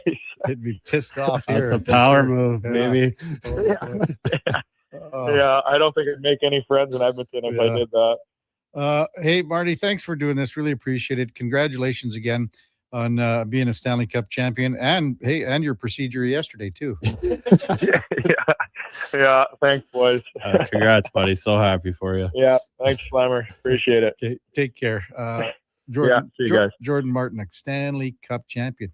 And again, he's almost at 100 career playoff games. He's at 797. 797. He's playing one more year for sure. And he's got lots left in the tank. I think he's 1,000. Might as well get to 1,000, eh? He's 1,000 game guy. I would not be surprised, and maybe you have it on the tip of your tongue too, where he post-playing career is. Is it coaching? Is it player development? What is it? I think he's on the bench. Bench? Yeah, I think he's on the bench in the room. I can see him being on that staff easily. Yeah. It's a big part of that dressing room. Yeah, I also wonder too, like sometimes you always, maybe I'm wrong here, Slammer, but for a guy, once he's done his playing career, it's almost where if you go to the minors for a little bit, and you could be an assistant or even a head, whatever it is. Yeah. And you can always come as an assistant from the minors to being an assistant in the NHL. I think those guys learn so much more. Yeah, you're probably right. I don't know, maybe there's different circumstances for each person, but I always think that, you make your mistakes, not at the highest of levels. Fair. Yeah. I think a lot of guys that jump straight to that assistant coach, like I think of like a Steve Ott or whatever, like they're not making mistakes that are going to cost the team. Yeah. You know what I mean? And obviously he has a strong relationship with Rod Brindamore, and Rod Brindamore's coach of the Carolina Hurricanes for as long as he wants. Sure seems that way now. And I mean, he's got, he's 56 or whatever he is. I mean, he is the Carolina Yeah, Hurricanes. absolutely is. Yeah. When we come back, we'll get to more of your text, 833-401-1440. Kevin Karius, David Schlemko. That was the Puck Report, by the way, brought to you by Fountain Tire. And at Fountain Tire, we take care of your vehicle only. Check them out at fountaintire.com.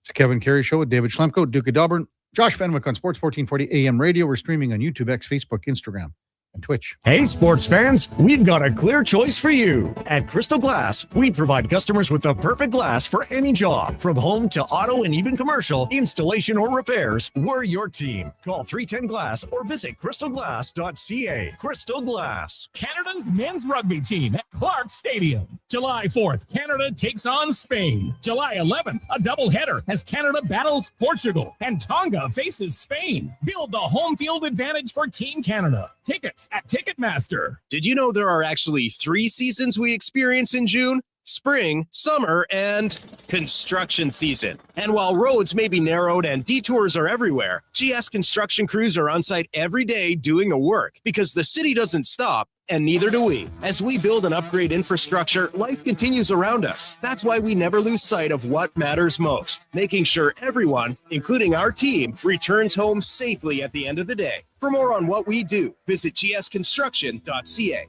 Our new McCafe crafted sodas just drinks or something more. Like Sprite Berry Bliss, Creamy Strawberry Coke, and Orange Dream. All swirled with fizzy flavor and topped with silky cold foam. Only at McDonald's. At participating McDonald's restaurants in Canada. Okay, new strategy. I'll just live in the freezer till October. It's spacious in here. It's spacious. There's a better way to survive the coming AC season. Pro Solutions is your one-call solves-it-all expert for AC repairs, tune-ups, and new installations. We offer convenient financing options and fast appointments so you can enjoy your entire home, not just the freezer. Now I can leave the frozen peas where they belong. Book now at prosolutionsinc.ca. You want it? We got it. At Harley Davidson of Edmonton, we have a huge bike inventory just waiting for you to ride. We're not a car dealer. We're your local family bike shop. We are riders supporting riders. Come find your dream bike here at Harley Davidson of Edmonton on the Yellowhead Trail, locally owned and operated since 1980. Find us at hdedmonton.com.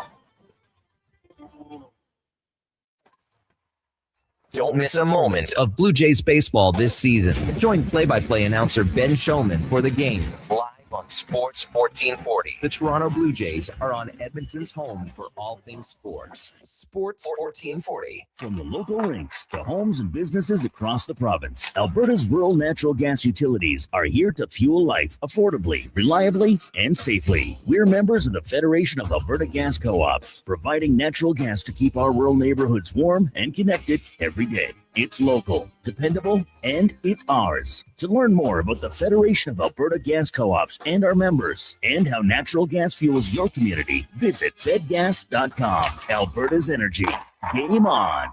Who, when, where? How much did they get? And who isn't going anywhere? Get every up-to-the-second update on free Agent Day coverage with Low Tide. July 1st from 10 till 1 here on Sports 1440, powered by Booster Juice, because we're gonna need it.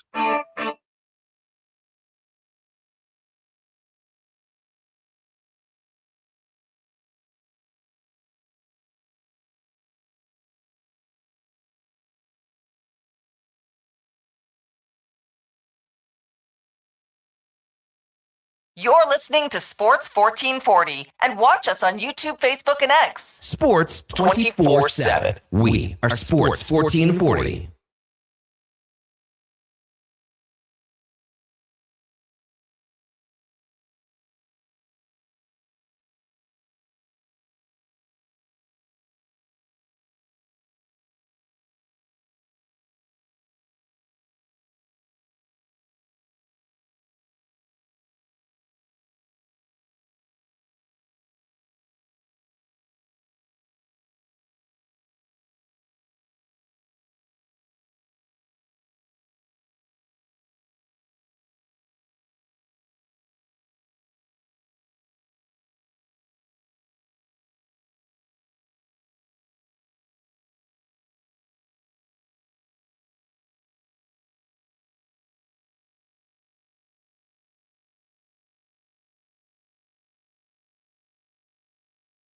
Welcome back to the big program, 946 in Edmonton.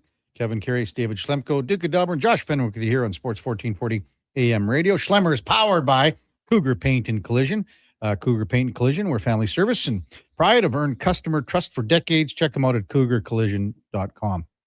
I can't thank again all the texts that have been rolling in, even on socials and personally. Later this afternoon, I'm going to respond to each and every one of you with a personal note, because the listeners to me have meant everything. Because when we were starting out this show, it was from scratch, and there were some hiccups along the way early for me and for Duke, for everyone here, because we were just getting going and it was different. And I mean, for me, it was Gregor's he's not incorrect saying that I thought this would be easy. I don't think I ever said that, but I knew it would be different. Yeah. Because it's 4 hours. There were times at the Start Slammer, and I got to thank you for being here since day one. And thank you. Like, look at how you and I have evolved on a Wednesday basis, because you were unsure of things, even when I talked to you. Yeah. Well, I don't know. Are you sure? And I said, look, why not? Let's give it a whirl.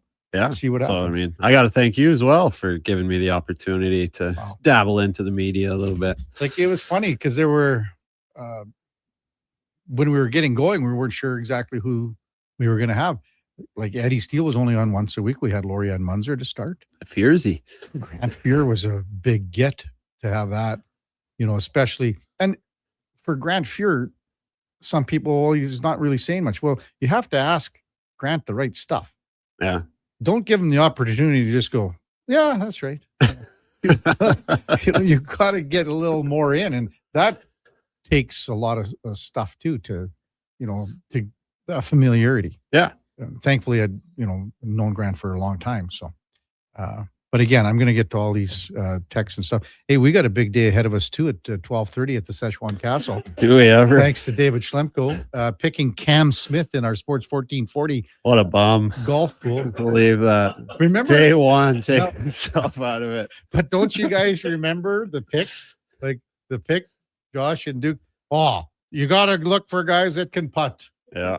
Cam what Smith. a call by me, hey? Cam Smith out. That's okay. Still won second place on the ranch pool. Well, that's the second part. With Cam Smith on my team. So he was on your, I didn't know who was on your team, but you got second place in the ranch, which now some of the winnings have to go to this lunch today. Probably about half.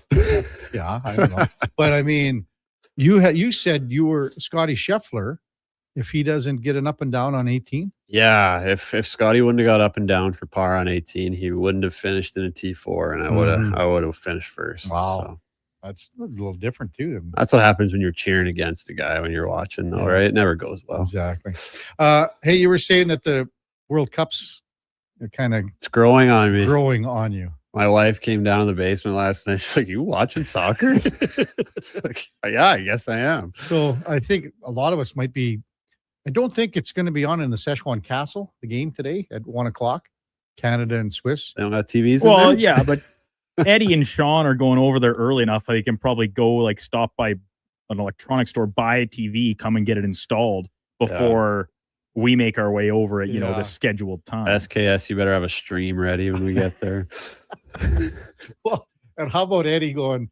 Eddie sends a group text out saying, "I'm going to approach this one because after the last one that we went, approach it like I've been there before." Yeah, no Pepto, no Pepto-Bismol. But so does that mean he's going to take maybe a little more soup?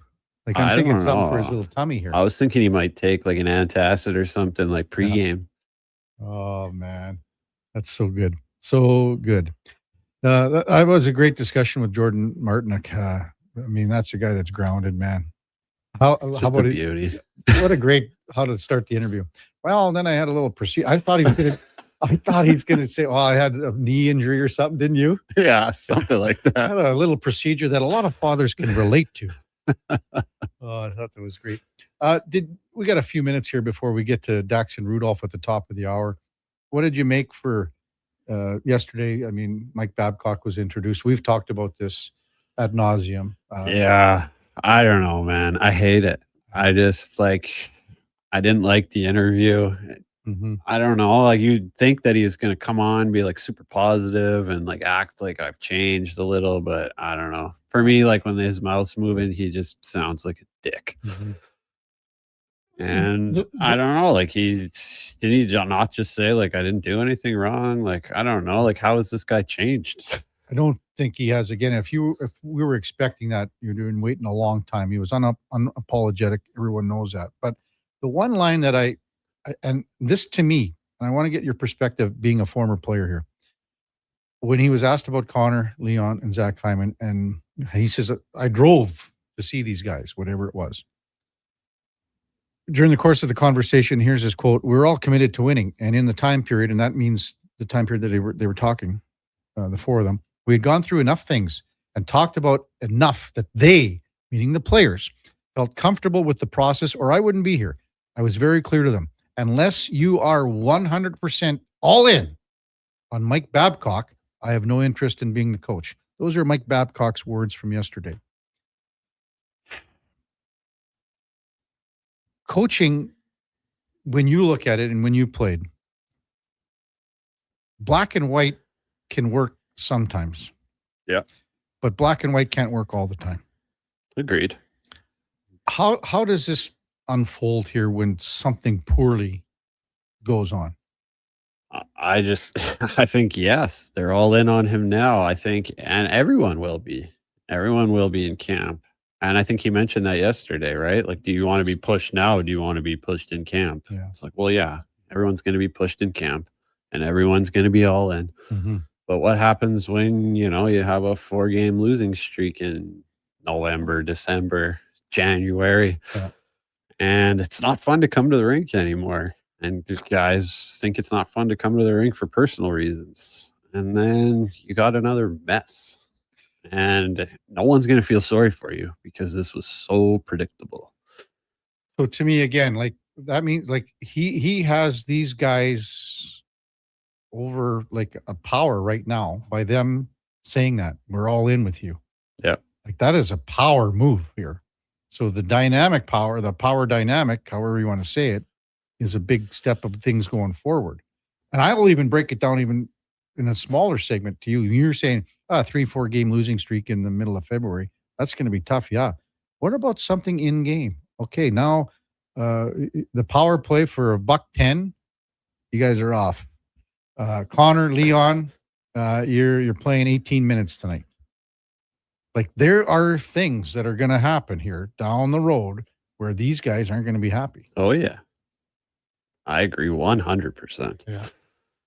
So I don't know. I guess we wait and see what happens. And for me, like personally, as a former player and being around in the generation of when these things happened, talking to either the players or guys who are friends with these players, it gives me the ick.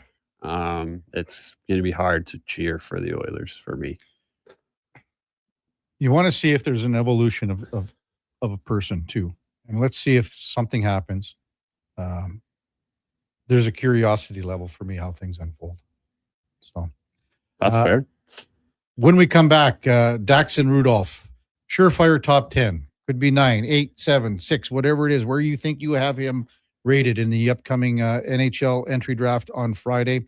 David Schlemko worked with him at NAX. Daxon will be with us right after the break. Before that, time now for a Sports 1440 update. Brought to you by All-Star Construction. They shape and build Edmonton communities, specializing in underground utilities like power, gas, telecommunications, and street lighting. That's All-Star Construction. Here is the Duke. The Sports 1440 update.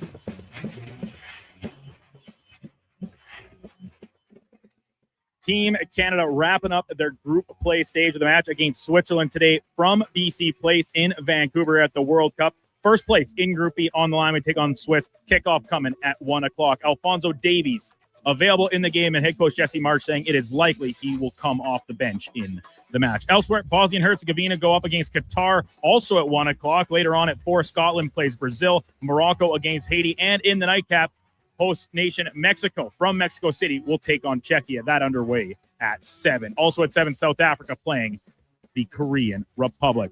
NBA offseason note as the LA Lakers have come to terms with star Austin Reeves on a 4-year, $185 million extension with the player option for the final year in 2029-2030.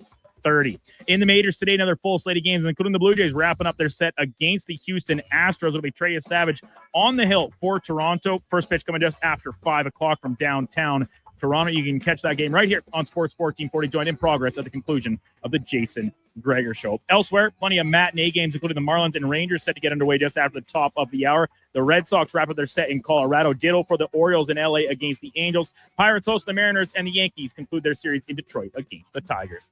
Coming up in hour 4 of the Kevin Karius Show, we'll be joined by NHL draft product Daxon Rudolph, and we'll check in with a new edition of In or Out. I'm Brandon Douglas, that's your Sports 1440 update. Sports 1440, the Stingray radio station. CKJR broadcasts from West Edmonton Mall and Wetaskiwin. Download the free Stingray music app and listen wherever you go. At Fountain Tire, success is a team effort. They're committed to their team members and their customers. And that means treating your vehicle like it's their own and finding solutions that suit your needs. Because whatever the road brings ahead, they're on it with you. Visit fountaintire.com today. Hi, Mike here from Northgate Chevrolet Buick GMC. This deal's only good till 6 o'clock tonight. We need your credit card to hold the color. Hold the color. Summer package. Winter package. And the ever-famous re-PDI fee. I gotta pay you to rebuild the car? Does this sound familiar? At Northgate, we do things differently. We offer 0% financing, a great selection of new, pre-owned vehicles. So if you'd like to do business a different way, stop in and see us today, 13215 97th Street, or visit us online at northgategm.com. You're in Northgate country. Silent Rides is one of Alberta's premier specialty charter companies. With our luxury motor coaches, we provide our customers with the safest and most reliable ground transportation services.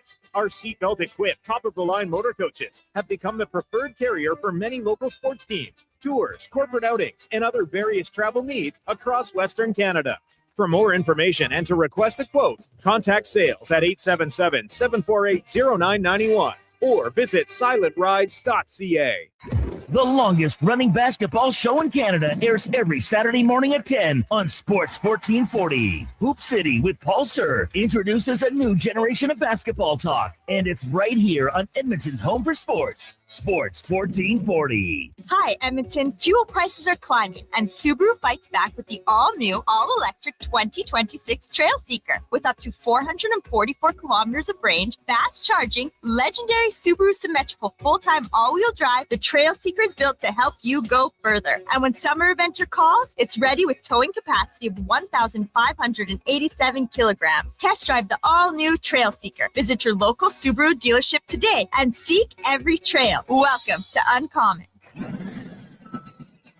Bashaw Concrete Products. From concrete and septic tanks to blocks, precast water pads, Jersey barriers and aggregates. Farmers, contractors, homeowners. Plan your next project at BashawConcrete.com. Family owned, over 60 years pouring. Bashaw Concrete Products. Once again, start here. BashawConcrete.com.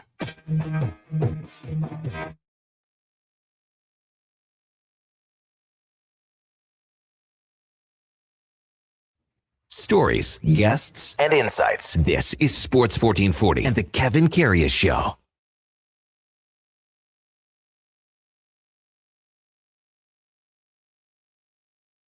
All right, welcome back to the big program. 10 o'clock in Edmonton, and time now with the game of the day, which is it's going to be draft night on Friday. And the game of the day is brought to you by St. Albert Dodge, where the Ram 2500 Black Express packages have arrived. They've got the 20-inch black screen aluminum wheels, the Mopar side steps, body color bumpers, and the Grill Sport Performance hood, and much, much more. Check them out at stalbertdodge.com. As we welcome in Daxon Rudolph, NHL draft prospect, Prince Albert Raider. Good morning, Daxon. You're with Kevin Karius and an old coach of yours, David Schlemko. Thanks for jumping on Sports 1440 this morning. Really appreciate it. Yeah, no worries. Thanks for having me. Well, Schlemmer, I'm going to give you the floor. I mean, you've known Daxon since he was at NAX as a U15 guy, so I have. let her buck here, Schlemmer. Rudy, I remember the first day I saw you at tryouts at Clairview Arena. You had your Red Deer stuff on, and I was like, take that kid. whatever it takes, give it to him free. We got to take that kid. He's going to be a first-round NHLer. So thanks for proving me right, bud. Yeah, no worries. How's the How's everything been the last, I don't know, month or so going through, all your interviews, the combine, all that stuff? Yeah, it's been cool. A little bit of like a whirlwind experience. You always dream of it and stuff, and then next thing you know, you're in Buffalo sitting with a room of 13 scouts and executives and even general managers. So it's pretty cool to be in contact with those guys and just kind of get to know them, and as they're trying to get to know you as well, heading towards the draft. But yeah, it's combine was fun, busy week. It's been pretty chill since then, leading up to the draft. Obviously lots of trades yesterday, but interviews and stuff haven't been too bad since then. Oh, you didn't get asked any weird questions? One weird one came to me from the Islanders. You guys might have seen it on social media. They put a brick in front of you on the table and asked how many uses you can come up for the brick in 30 seconds. Really? Oh, that's interesting. I saw that action. So do you recall what your answer was? Yeah. I came up with 4 answers. Honestly, I couldn't figure out much to come up with one brick. But I said a weight, a doorstop. What else did I say? A weapon and an armrest. That's pretty good, bud. I would have said, I would have said something like to the effect of smashing it over your head for asking such a stupid question. Exactly. You ask me that question again, and you're gonna find out what I can use it for. Yeah. So you've had amazing success, obviously, the last couple of years in PA, and now the doors are open to the major junior kids to go off to college now. I'm hearing you're going to Denver, so maybe could you let our listeners know how, I guess just the process of how that goes? Yeah, for sure. I mean, schools can reach out whenever now. Throughout the year, I kept it just to Prince Albert. I didn't talk to any of the schools throughout the year. Nothing serious, at least. They'd be sending texts and just checking in, but nothing like recruiting wise. And then as soon as our season came to an end in PA, I kind of figured that school would likely be the next jump for me and a new challenge for me in order to get to the NHL. And so that's what I wanted to do. So I visited 3 schools. I went to Denver, Boston College, and Michigan State. So I saw those 3 schools in person, which I think was very beneficial to my decision making. I thought before I didn't really know, and then once you kind of get there, you got to get a gut feeling of this is where you want to be and kind of just stick to it. So that's kind of what led me to Denver, and just the people there and the guys coming in. I think it's a really good opportunity for myself. What was it about Denver that said this is the fit for me? I got that feeling in your gut. Yeah, I think probably 3 main reasons. Coaching would be a huge one. Obviously, David Carl and his staff have got a winning pedigree and very high-end coaches. I think that's probably near the top. Guys I'm going in with, a lot of Western Canadians I'll be being around. I think that's super important as well. You want to enjoy what you're doing, and I think a lot of my buddies are going there, so it's going to be a lot of fun. And then location-wise too, it's pretty close to. Like, it's the closest out of the 3 schools I visited. So that was, I think, more of my mom's likeliness of the decision. But yeah, that's definitely a factor. Yeah, for sure. Interesting. So have you talked with Denver about, like, I guess, what your individual kind of development plan would be? Are you planning to, wouldn't think you're planning to be there for 4 years, but have you talked about the length of your stay there at all? Yeah, we talked about it a bit. I think I personally see myself there for 1, maybe 2 years. Okay. So, I mean, in a perfect scenario, I think as of right now, like if I'm ready by the end of next year, I can make the jump again to pro. But definitely no rush at all. I think I really want to make an impact when I step into the league. So if I go back for 2, there's definitely no issue with that at all. And everyone's open to that as well. Yeah. And this is a path that a lot of Western Leaguers, CHLers are doing. I mean, did you kind of have that feeling? And I'm sort of like, I mean, Keaton Verhoff is a perfect example. So you guys will be similar in the sense that, he's draftable this year, you're draftable this year, but it's a path that's the same, but a little bit different a year behind. But what do you think about that path from the Western League to the NCAA? Yeah, I think it's definitely, definitely going to make it a lot better. I think, players have so many options now, and everyone's saying how much better NCAA is going to get, and maybe the CHL won't be as good. But I don't know if I completely agree with that. I think in years past, the CHL have missed some really high-end players due to NCAA route. Celebrini and guys like that. But all those guys will be going to the CHL now, and I think it makes both leagues just so much better. It's definitely going to be a little bit younger in the CHL, but I think, most players will probably play in the CHL from 16 to, 18, whenever they're ready, 19, and then move on to NCAA. Yeah, I think it's good to have choice for the players, for the kids in the end. I think it'll take maybe a few years to figure out all the little nuances between the leagues. Yeah. But in the end, I think it's a good thing. Dax, just, when I had you at NAX, I guess I noticed that you had that it factor. You always wanted to be the guy with the game on your stick. But you're also just a really respectful kid off the ice. You're nice to all your teammates. You're always like the first guy on the ice. So maybe you could speak a little bit to where that came from and, your parents, how you grew up, kind of how you got here. Yeah, I appreciate that. I think that's definitely a huge part of it. My mom, my dad, just the upbringing of myself has always been to be a grounded person. No one's above anyone in our family, and that's kind of the way it carries and the way we live our lives. And I think it's super important. Like you said, I enjoy the big moments and being the guy and having that kind of mindset, but try to do it in a way where it's still respectful and no arrogance. I think that's super important. And everyone respects guys like that. And when I see others who do the same, it's something you look up to and try and be like. Yeah. Well said. Daxon Rudolph with us. NHL draft is this Friday in Buffalo. Even going back a little further, Daxon, and it's the Brick Invitational's coming up here shortly in about a week. And it's been 8 years since you were on Team Brick Alberta. Schlemmer was on the Brick. This is 29 years ago. 29. Yeah. Crazy. What was it like? And then just take us back to your minor hockey days, growing up and going to Red Deer, and even touch on the Brick if you can. Yeah, I'm super grateful to be in that tournament. You look at the alumni and just the joy in those kids.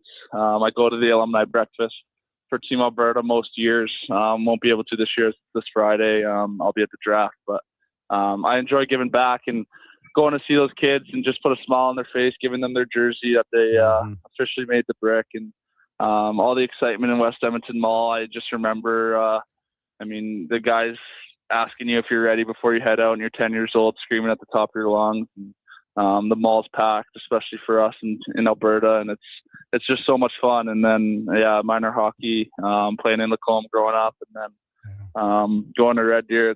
It's you just look back and you're grateful for all the coaches, teammates, opportunities you've gotten to experience and gotten to have. And then obviously going to NAX, where I got to play in a couple tournaments for Schlemmer and be around them, and some high-end guys there as well. So, just so grateful. And just, you look back, you just have so much memories and so much fun growing up playing hockey. Yeah. And it's just getting started for you, pal. Hey, how about that? Exactly. Looking forward to Friday.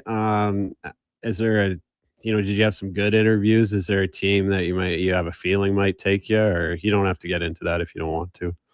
Honestly, I don't really know. I thought I might have had a feeling, and then Brady Tkachuk got traded to Florida, so really? Their pick's gone. So I don't know. That's funny.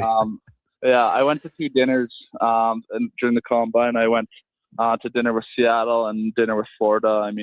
They obviously just traded their pick, like I said. So whatever that's worth, got to know them, and I don't know, somewhere in that range. It's really hard to say, and so much movement happened yesterday. It's ridiculous.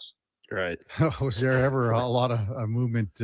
What did you learn about your time in Prince Albert with the Raiders, and maybe just your thoughts on, you guys had a hell of a playoff run, just ran into a really tough team out west, but what did you learn, and how did you grow as a person and a player with the Raiders? Yeah, I really enjoyed my time in PA. It's so much fun there. I know everyone who played there will say the same thing, and my favorite thing about it's just the tight knit community culture there. The fans love us. We're the big thing there, and we give back to them, and they have smiles on their face, and they come and support us in the rink, and it's loud in there. And yeah, it's so much fun. I think what I learned is just pro habits, pro schedule, managing things like that. You play so many games in that season in a long playoff run and series and things like that. So just learning how to manage that kind of stuff throughout the years, I'd say my biggest thing I had to learn. And I think just being a good person in the community, and it really pays off, and fans coming up to you and telling you stories and how much they like it and things like that. It makes you feel good. And you're happy to help out in the community and give back. Yeah. What kind of coach was Ryan McDonald? I really loved him. He's a very positive coach. He's never really harp on you too much. He's very open to learning and talking about things. It's a two-way street with him, which is nice. And I know all of us players really enjoyed playing for him and learning from him. Yeah.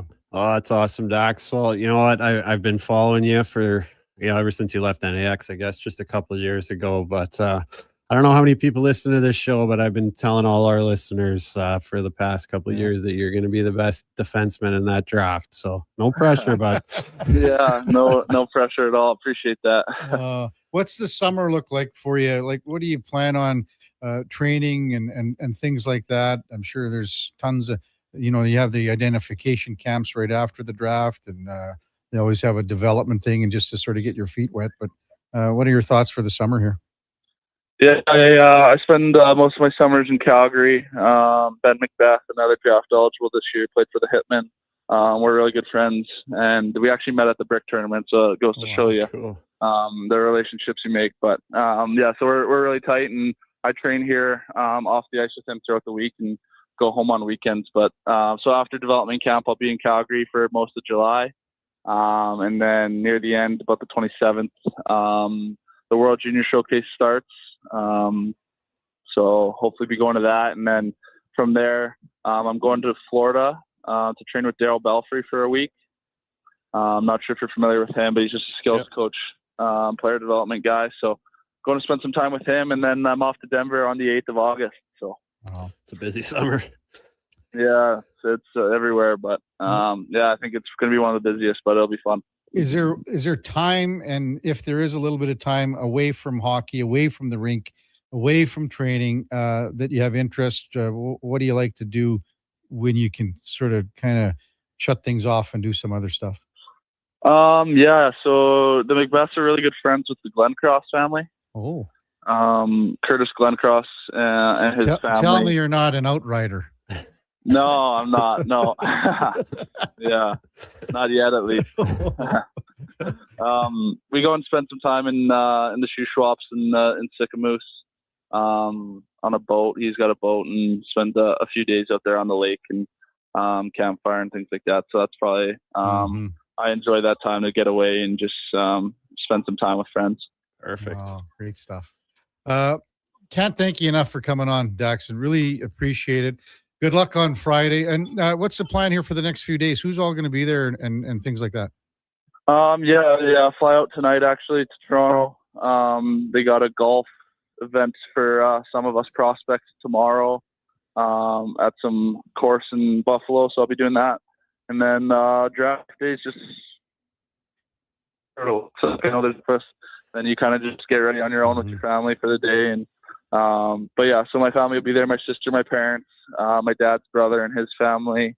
My mom's 3 sisters will be there, and a couple of their kids. My billets from PA are actually going to be there too. So there'll be quite a big crew of us, and it'll be tons of fun. Oh, that's awesome, buddy. Enjoy it all. Well deserved. Yeah, I appreciate it. Thanks, Daxon. Best of luck in the next few days. Really appreciate you coming on. Yeah, no worries. Thank you, guys. Daxon Rudolph. There's so many great fits for him. You look where he slotted in. Could be 6, 7, 8, 9. Big right-handed D who can do it all. Yeah, a few teams looking for that. That's what you want. That's the game of the day, brought to you by St. Albert Dodge. check him out at stalbertdodge.com. Yeah, as you said, he came to NAX's, was he 14 or 15? It was 14. It would have been like his second year U15. You knew right away. Like you said, he was shooting the puck like a pro from like the point. Yeah. Like I remember saying, "Oh, wow, this kid's gonna be a first rounder." They're like, "Really? Like in the Bantam draft?" Like, no, in the NHL draft. Wow, he's that good. Yeah, and I mean to see that progression and like Schlemmer, you worked hard to get to that because undrafted, and I can't imagine the work you put in.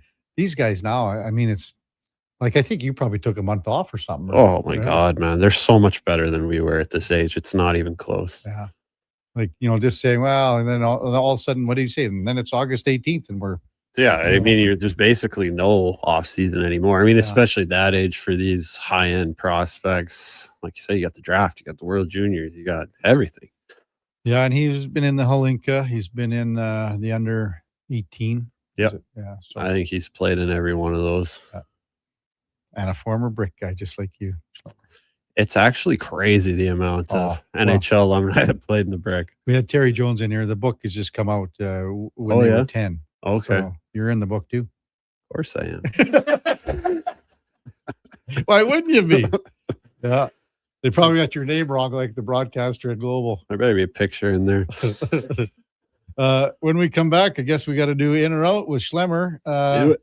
Also, the Double E getting ready for their game tomorrow in Winnipeg. Nick Anderson's not going to play. That's a big loss at linebacker. Brock Mogensen's going to come in. Just saw a post from our Declan Kruger saying Mogensen's going to draw in, and also that his family's driving up from Minnesota to Winnipeg for the game. So how cool is that? That's awesome. That's going to be great.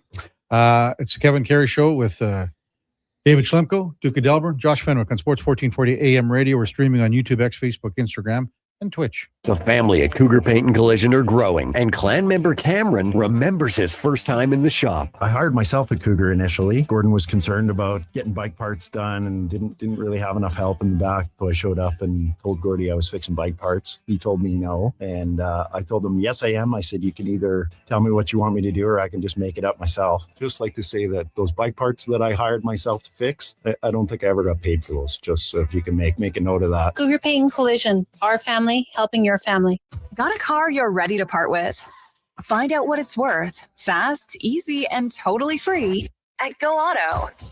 We're talking top dollar trade-ins, whether it's a little worn or still rocking that new car smell. Just a few clicks, and boom, you've got your value.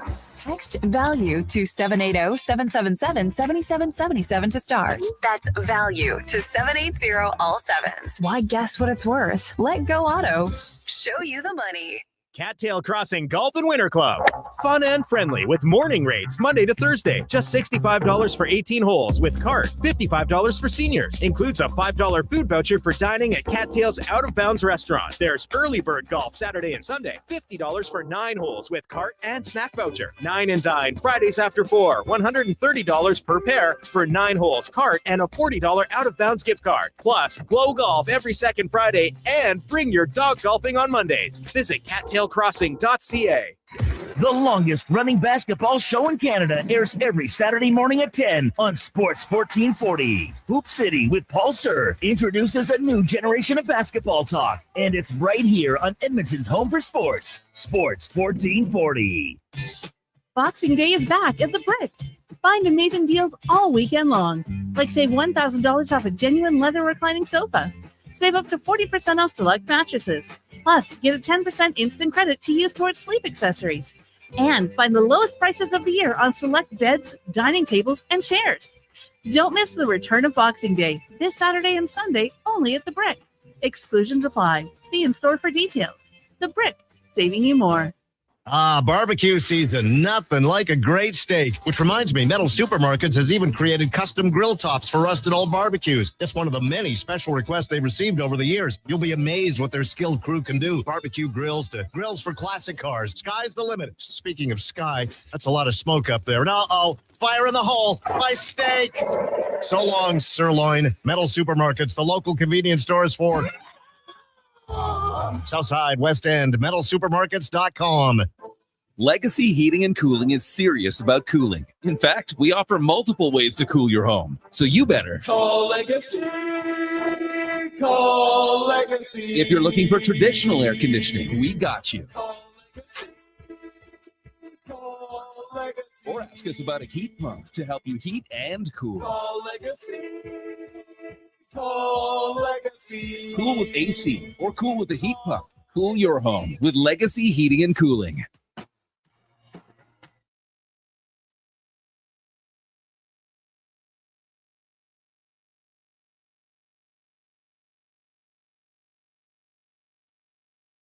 Have your sports curiosity cured with the Kevin Karius Show. This is Sports 1440.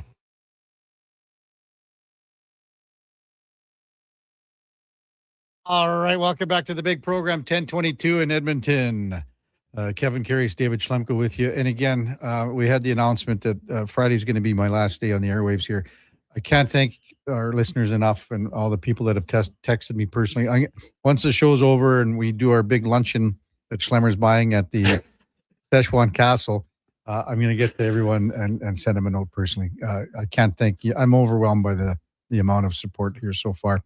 Hey, it's Jared Stoll's birthday, Schlemmer. And every time I think of Stoley, we've done golf and fish and stuff, but I told him about golfing when we were golfing one time. I said, it's important to have the 2 syllables in your backswing and 2 syllables. That's how you should think for your timing moving forward. Your tempo. Your tempo, yeah. He goes, really? That's a good point. So I was getting ready to tee off, and so all I said was I did my swing, and I went back and forward. And I went, Rachel Hunter. And he goes, you're a son of a bitch. He said, I knew something was up with that. I knew something was going on. Time now for In or Out, brought to you by Pro Solutions. If you need fast AC service, Pro Solutions offers expert repairs, tune-ups, and installs with flexible financing. Book your appointment now at prosolutionsinc.ca. You tell me, laddie, you bang 500 guys. I think I may have found a way for us to get Bonds and Griffey, and we wouldn't have to give up that much. What is it? Lay it on the line. Are you in or are you out? On Sports 1440. I'd like to just slip into this guy's body and, mess around here. Oh, yeah. Give it to the guy on the way out. Yeah, that's good, Duke. It's like a greatest hits collection. For sure. Well, there was only 3 of them. That's it. It's been 3 years. There were 3 greatest hits. Oh, that was good. Lots of, well, those are just the 3. Yeah. Like I said, I only got 30 seconds for the intro. I need to pick my spots as closely especially as I can. So. I really enjoyed that. Thank you. Oh yeah, I had some fun putting that together. You guys have had those on hot buttons. I could listen to that 100 times in a row and still laugh equally as hard every time. It feels like Struddy, and Struddy's coming on tomorrow. Yes, one of the last guests. I'll have to play those for Struddy just so he can realize he's not the only one that has the occasional slips in his turn of phrase. Yeah. So tomorrow, we got Struddy, and it'll be Frank, Frank's been great because he's been with us since day one too. Yes, absolutely. So I wanted to kind of get that with Frank too as well. So all right, Duke Letterbuck. Mike Babcock is the new head coach of the Edmonton Oilers, made officially official if it was the worst kept secret at his introductory media availability yesterday, fielding questions, some more difficult than others. And the number one thing we learned from yesterday's introductory conference is nothing. I'm probably going to be out on this, Duke, I think, a little bit, because the one thing that I learned is that he's the exact same guy as he's always been. So if that's nothing, then maybe you can categorize it that. But again, he was, unapologetic. And that's, if you were waiting for him to say something about Columbus or anyone else, you'd be waiting a long time. So I think that he's just the same guy as what we've always seen. I want to see how it unfolds next year. Yeah, I'm in with Kev on this one. The nothing is just nothing has changed, is what it seems like. Yeah. He's the man. It's just going to be his team, and he's the guy. I don't know. And so there were some, albeit only very few, like actual hockey questions and, his vision with the team. But I feel like his answers to them were, A, what we expected, and be what everybody wanted to hear, which is holding players accountable. It's going to be the hard way. And I've been as hard on the star players as I have been on anybody. Maybe the only thing we really learned, and you can take it at face value, is that his wife is the decision that was not the coach of the Columbus Blue Jackets. I also got a oceanfront property in Arizona. I'd like to sell you if you're buying that story. So I just watched it, and it was 35 minutes of sales talk and dancing around things that are actually asked to him. I felt like I came away with it with no new information whatsoever. I mean, your point's the same thing. It's kind of, we're talking about the same thing. And so it's nothing. And I can understand what you guys are saying, where you say it's nothing has changed. But yeah, it was. I watched the entire thing and listened to it here on the station, and you kind of say, all right, now what did I take away from that? And I for me, it was total zero burger. I guess what I expected to see, or what I really wanted to see, was just like a little bit of humility. Yeah. 100%. How about something like, okay, everyone knows what happened in Columbus. It's not going to happen. Like, I'm not going to be that guy anymore. That would have been that would have been better than 35 minutes of word salad. Like the other thing, like when he was introduced as the head coach in Columbus, and we talked about all those clips. Yeah, we had the quotes. We brought it up from 3 years ago, and he was more apologetic about stuff at that point. Talking about, well, you got to get outside your body and then look at what you've done and be a better. He did say you got to be a better person a few times yesterday. Okay, he did say that, but I think people just, I don't know. Again, I'm curious to see how things play out when things aren't going well, and what happens if you're not all in the 100% Mike Babcock business. I'm not going to be here. Yeah, it's going to be interesting to see. Yeah, no much more talking about it and hypothesizing. It is reality, and he is the boss, and DJ Smith, obviously, alongside as an associate coach as well. And as you kind of pointed out earlier, Kev, we didn't really ask any questions about the rest of the staff, because there were large portions of it retained even after Chris Knobloch and Mark Stewart were let go. So I guess we'll have to wait and see on that. Yeah, and again, DJ Smith, he's the moral compass of what has to be moving forward. But there was talk about maybe how that relationship is still. Were those three guys in Toronto all together? They were so those three guys were there when Zach Hyman was there. When all the minor stuff happened. Yeah, and then also, Hyman was there, and so was Kasperi Kapanen. Right. Right. I have heard good things about DJ Smith from former players. Yeah, I have too as well. The Oilers and their fans, now with this, at least in the immediate rearview mirror, can fully turn their attention to the rest of the team's roster assembly as the draft comes up on Friday. Free agency a week away today, when the markets will open for July number 1. After seeing yesterday's flurry of trade activity, I think a Darnell Nurse trade will not be completed ahead of Friday's first round in Buffalo. Oh, I don't know, man. Yeah, it's a tough one. I think that they would have a better chance at moving him if they did it before the draft. But how many suitors are lined up to take on this contract? I don't know. I wouldn't be. Well, and again, it's what you can get and what you want to do. Do you want to get rid of the 9.25 and then get nothing? Do you want to retain some and get something? Do you want to go body for body? I don't think you can move that without retaining some. I don't know either. But again, the options that are out there, and the other thing with Darnell, if it's 3 to 5 teams, maybe that has to be expanded. Yeah. Next year it is expanded. And that's that's when we've been talking about the Oilers forcing Darnell Nurse out. Well, that's at least they're giving him some say right now. Yeah, that's fair. But his role would have been discussed. So your role, Jake Wallman's taking your spot as second pairing defenseman. Yeah. You want to play third pairing, Darnell? Obviously not. And that's a good threat. Yeah. Now, when rubber hits the road and the puck's on the ice, you're telling me that regardless of what else happens, Darnell Nurse is just playing third pairing minutes all year long? I have a hard time seeing that come to fruition.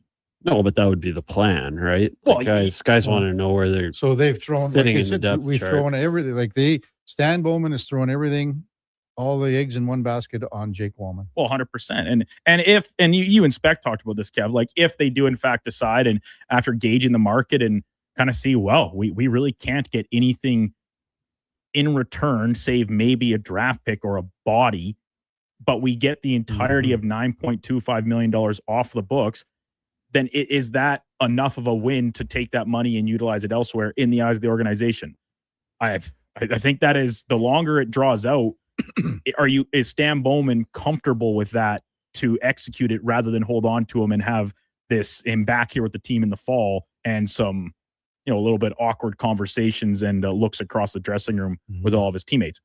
I don't know. That's for Stan Bowman to decide. I just think he will pull the trigger eventually.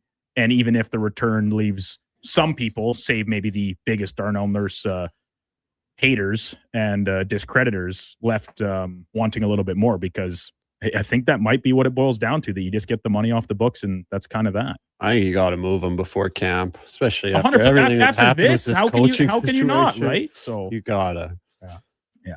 And a flurry of trade activity it was around the league yesterday in general throughout the afternoon and well into the evening. Big names: Byram, Eklund, Kyrou, plus a bevy of first-round picks, some prospects and secondary draft picks as well, all on the move.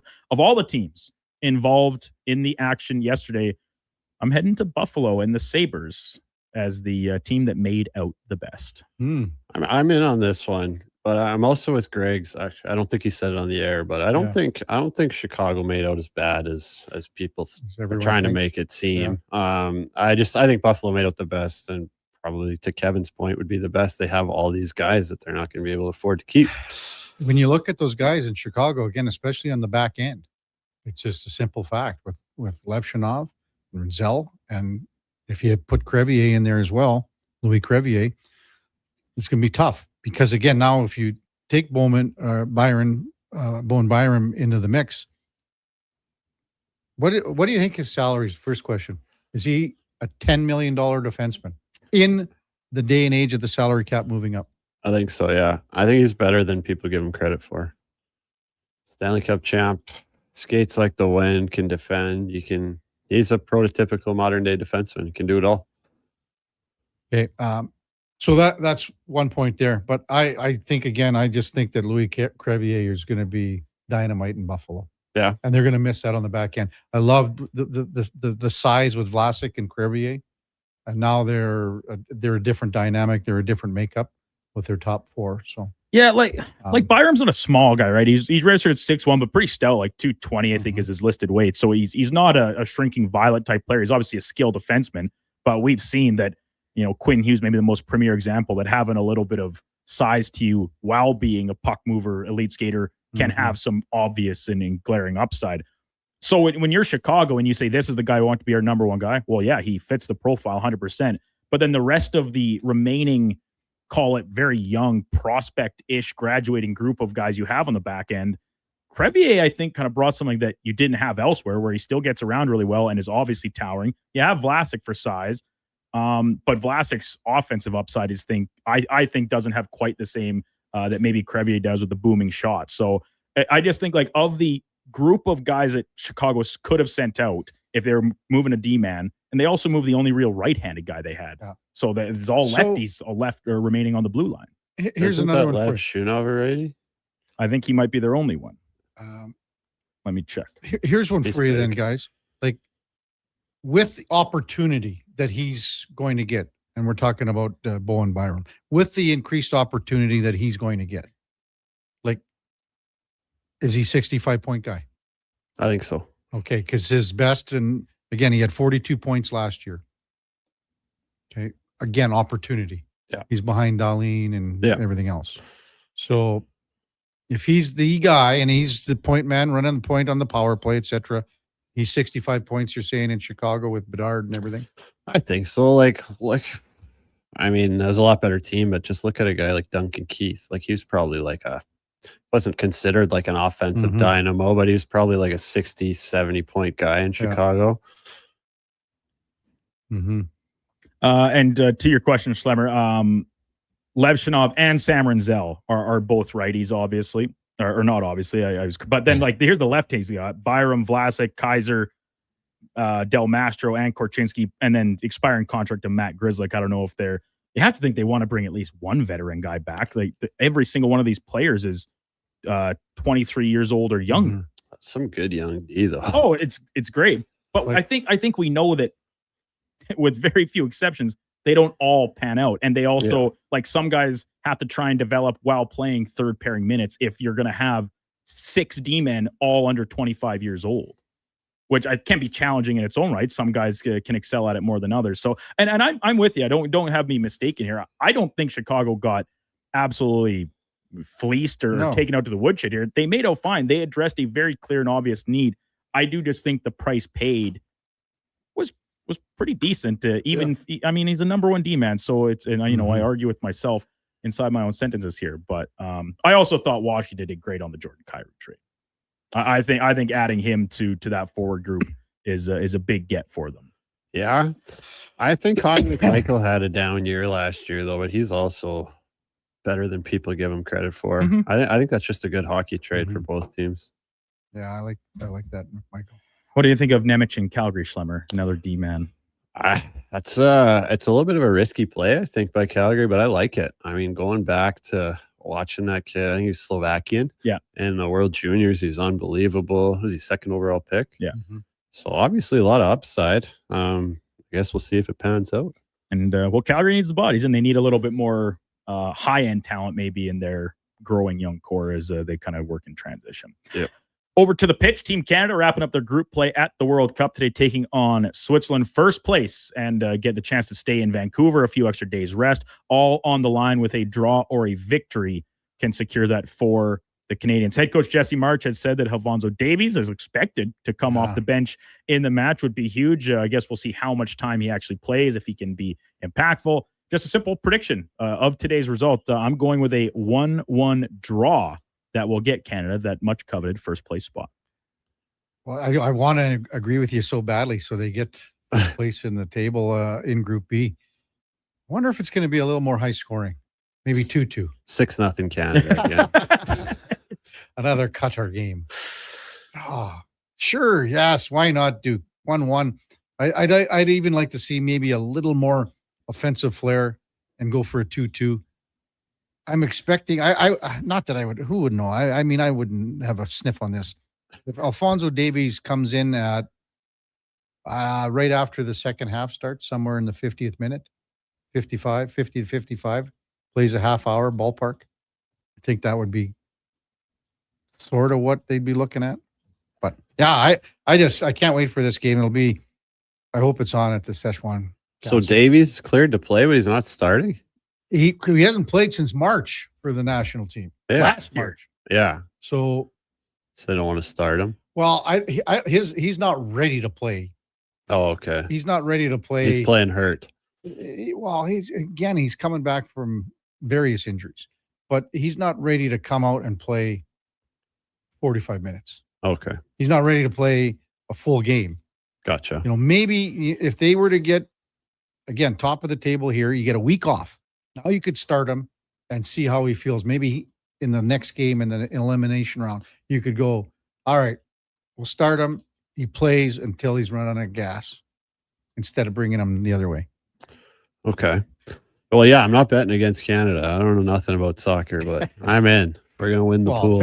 According to your wife, you know everything about it. Well, yeah, I've been watching. You're becoming an expert, Summer. Your high-end athletic mind can grasp concepts so quickly. Working on it. Attaboy. Yeah, I don't know. I think it like Canada has less to well, they have the same thing to play for, but they don't need the definitive result as much as Switzerland does. So if Canada can get one at some point, do they kind of almost just retract into a little bit of the defensive shell? And we see this in soccer all the time. We've seen it in this World Cup all the time. When teams know they just need a draw or comfortable with a draw, it can become very difficult to get scoring chances. And we know how difficult it is to score in the sport. And Switzerland was the favorite to win the pool in the first place. They're obviously a very good team. Yeah. Not going to be an easy go. We'll see. That gets underway at 1:00 Mountain Time in BC. The nice weather returned yesterday. Beautiful day. Another one on tap as well. High at 22 degrees is what my phone told me this morning as I was leaving the house. With the nice weather, some neighborhood walks can return as long as you're avoiding the flooded stormwater areas, trying to get through ankle deep in water, or even worse. When I'm walking around, I always am interested in people's lawns, their yards. And if I'm walking down like some back alley and pass, you usually see the backyard. What is the point of a pergola. They serve no functional purpose whatsoever. A little bit of shade. Out. A little bit of shade. It's a cross beam. No, you get a little bit of shade, Duke. I don't think so. I'm going to be out on this one, and I'll tell you why right now. Very definitive. Yeah, all right, let's hear it. All right. So I was cold the other day, and I wanted to go in the backyard and have a hot tub, but I didn't want to get rained on. So I said, we should buy one of those pergola things, like put it over the hot tub. And then you got a roof, so you don't get rained on. It's not a roof. Well, it kind of. Oh, some of them have like the flat top right across. No. Then it's not a pergola It's anymore. a shed. Then you have No. a shed. No. If you had a pergola, Schlemmer, that had a tarp that you could roll for your hot tub, I get that. Like you'd have to have it. Like it's So like you're a just canopy. talking just like the beams. It's that just go wood. It's across. just wood cross. beams. Oh, okay. Yeah. Well, I swear I was in whatever Lowe's is called now, Rona, and it said that it was one of those ones with the roof and the 4 beams, and it said pergola. They're lying to you. Then that's false advertising. Oh well, now I just sound like an Pergola idiot. just has the beam. Like the only in the summer, Duke. Okay, they do give you a little bit of shade. So little, it's not worth it. Duke, the Like sun it- isn't coming directly down. Oh, You know, it is. when- Well, you know. it was on Sunday. Yeah, well, The that was solstice. the rain. Yeah, the that peak. was. The peak. Uh, Yeah, we didn't see the sun, but it was out there. At What the, about right for above us. hanging some flowers? You know, like in the pots. So you think it's just more of like a backyard It's flex? it's a pure aesthetic. Like Okay. it looks. It's all for looks. It has no function. Yeah. Okay. I guess I'm in. Well, that That's was a my- that was that's a my quick arm. that was a quick turnaround. Well, So now that I know like what the real definition of a pergola. Big Baldy's got one across the alley. I don't think he uses it enough, but well, what use it for what? well, he's got a bar set up there too. So then everything on the bar gets wet when it's Wow. raining. Yeah, but there's a certain time like June and July when the sun's coming over, it's just perfect. And then the way that the joists are set up, Duke, it does give you a little bit of shade. But I'm going to be I would never put one in. Well, you don't have the space. Too much garden. That's across the alley too. Schlemmer, lots of people helping you out here. That is a gazebo. Is what Oh, doesn't you're- a gazebo have like? I thought a gazebo had to be circular. Yeah. I don't know. I'm But obviously out either to way, like lunch. I see these pergolas in tons of people's yards, and they do look nice because you can put, as you say, Kevin, either hang stuff from them maybe, or even if you have like some vines or ivy on the Yeah. sides. But in turn, like it has a roof that's not a roof. What is the point of that? Mm-hmm. Totally pointless. Well, so Schlemmer, you got to get something to cover the hot tub. I just want. I guess it would be a gazebo then. Yeah. I just get a great big tarp, you know. and- Oh, perfect. Oh, Yeah, that looks great. poke a few, take a couple Tent 2x4s poles. and whatever. Oh, I know. I want one with like the curtains that you could close on like the Oh, side, yeah. block the neighbors. You know. Hey, that's your gazebo. Yeah. Good stuff, Duke. That's in and out brought to you by Pro Solutions. Check them out at prosolutionsinc.ca. When we come back, we'll wrap up the show. Kevin Karius, David Schlemko, Duke of Delburne, Josh Fenwick on Sports 1440 AM radio or streaming on YouTube, X, Facebook, Instagram, and Twitch. Are you a skilled laborer? All Star Construction wants to talk to you. A heavy equipment operator with Traco or backhoe experience? All Star Construction wants to talk to you, too. With work in and around Edmonton for local land developers, All Star Construction offers year-round employment. Whether it's power, gas, or telecom, developers rely on All Star Construction to get the job done. So if you're a skilled laborer or a heavy equipment operator with Traco or backhoe experience searching for work, search All Star Construction on Indeed. At Fountain Tire, success is a team effort. They're committed to their team members and their customers. And that means treating your vehicle like it's their own and finding solutions that suit your needs. Because whatever the road brings ahead, they're on it with you. Visit fountaintire.com today. Don't miss a moment of Blue Jays baseball this season. Join play-by-play announcer Ben Showman for the game live on Sports 1440. The Toronto Blue Jays are on Edmonton's home for all things sports. Sports 1440. There's still time to book your tournament at the Ranch Golf and Country Club. As one of Alberta's top tourney courses, the Ranch makes hosting fun and easy for any group or business. No matter how unique or unusual, they'll accommodate your vision for an event no one will soon forget. Start planning your tournament today at their beautifully landscaped course on the outskirts of West Edmonton. On-site event coordinators are here to help, but hurry, availability is limited and booking fast. Visit theranchgolf.com. Say hello to your new favorite drinks. Introducing new McCafe Refreshers. Icy cool, undeniably refreshing, and available in 3 flavors. Strawberry watermelon, mango pineapple, and blackberry passion fruit. Only at McDonald's. Photographers, start your cameras. Vision Credit Union's annual photo contest is back. We're asking you to show us the people, places, and moments that made you glad you chose this rural life. Maybe it's the view from your farm, a walk down Main Street, neighbors pitching in, a weekend at the rodeo, or a sunset down a back road. Share your photo to show why life in rural Alberta is a choice worth celebrating. Enter and vote at whatsyourshare.ca. Nissan breaking through the defense. Look at the control. What a move. What a finish. Kicks has done it again. Nissan Kicks is the 2026 Best Buy winner from Consumer Guide Automotive for 5 years in a row. The Score with Nissan event is on, and you can score by financing a 2026 Nissan Kicks S for 0% for 36 months, or get up to $3,000 cash purchase bonus on other Kicks models. Conditions apply. Visit Nissan.ca for details. Visit your local Edmonton and area Nissan dealer for more information.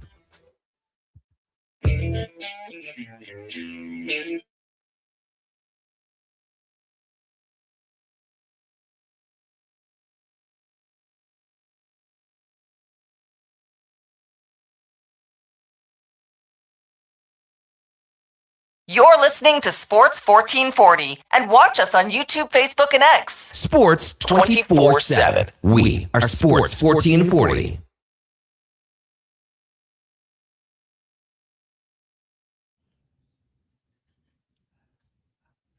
All right, welcome back to the big program, 1048 in Edmonton. Home stretch of the Kevin Carey Show with David Schlemko, powered by Cougar Paint and Collision. Family service and pride have earned customer trust for decades. Check them out at cougarcollision.com. Text 833-401-1440. Brother Kenny says Duke is out of his depth. They do provide shade. Attaboy, Duke. Humboldt Trent says pergola is just beams and excellent for shade. Excellent in shade in sunny areas like the desert. All right. Buddy Tread from Humboldt. Jordan Martinick was texting you. Yeah. He was show you how good of a guy he is. Hey, didn't know Kevin was retiring, so I had a voicemail saying, hey, I wish I would have known Kev was retiring. I would have, congratulated him and thanked him for having me on. So could you pass on that message? And then he said he tried to call back even, and Duke just ignored him. Unintentionally ignored him. It's not like the phone rings in here. It just there's a light that blinks, and if I don't see it, then it's out the doors. Oh, you're good. My apologies to Marty. There's only a Stanley Cup champion calling in, Duke. He's only a local legend. Yeah. This is a very quickly, Kev. Because you always refer to Leduc as Leduc, Alberta. When they were post game and they're going back and forth from the panel to the ice level for the interviews, Ron McLean said, and now the pride of LA, Leduc, Alberta, Jordan Martin. When he did say that when Dave and Elliot were interviewing him. Yeah, I don't know. I've always called it that. It seems. Yeah, LA. Never heard that one. I think it had to do with had a couple friends that used to work out at the golf course there too. So, oh yeah. I've never played there. That's okay. Yeah, so it's only where Kevin has his ace. Yeah. Hole 4 is easy, but other than that, hey, no, actually, what it is, we should be saying is 107 Eddie. Oh, Eddie 107. That was his score out there. Oh, really? Yeah, I'm sure he'll be happy about that getting brought up today. Long day on the track. He was pretty good. And guess what? They still won the match. Yeah, him and I believe it. SKS. Well, Sean is he's nice with it. The show 74 at Sturgeon last week and lost match. Had to buy drinks. And you're saying we talked about it yesterday, Schlemmer. The golf courses that with all the rain on Friday, Saturday, Sunday, Monday, like even you say Glendale. Just opened today, I think. 9 holes only. We had pictures that came in yesterday from Fort Saskatchewan, from Belvedere, from Northern Bear. And I think that area, like, the Tollfield area, and so more to the west side of town. I think it did. Yeah. But, I mean, people are saying it was everywhere. So looks like a lot of flooding everywhere. yeah. And I mean, I saw just even the pictures in Tollfield in town that were, Yeah, I saw in the news there. I think it was last night. That meat packing spot. I've been in there and picking up some meat heading out to Cold Creek and whatever else. They were just hanging on, it looked like. Yeah. Oh, man. The Canada soccer game with Switzerland is just over 2 hours away. This is going to be such a the potential for a prideful. And it's not like if they were to lose, I think people are still proud of this team. But this there's an opportunity here. And as you said, you're watching more soccer. I'm watching more soccer. I think everyone is. I think they had 5 point whatever it is million to watch the last game against Qatar. So it's impressive. Yeah. I never knew that, that's not, like, you think about all the enrollment across our country, all the kids play. The one thing that I never understood is why soccer couldn't make it in our city. Yeah. It's a good question. I bet it would now. I don't know.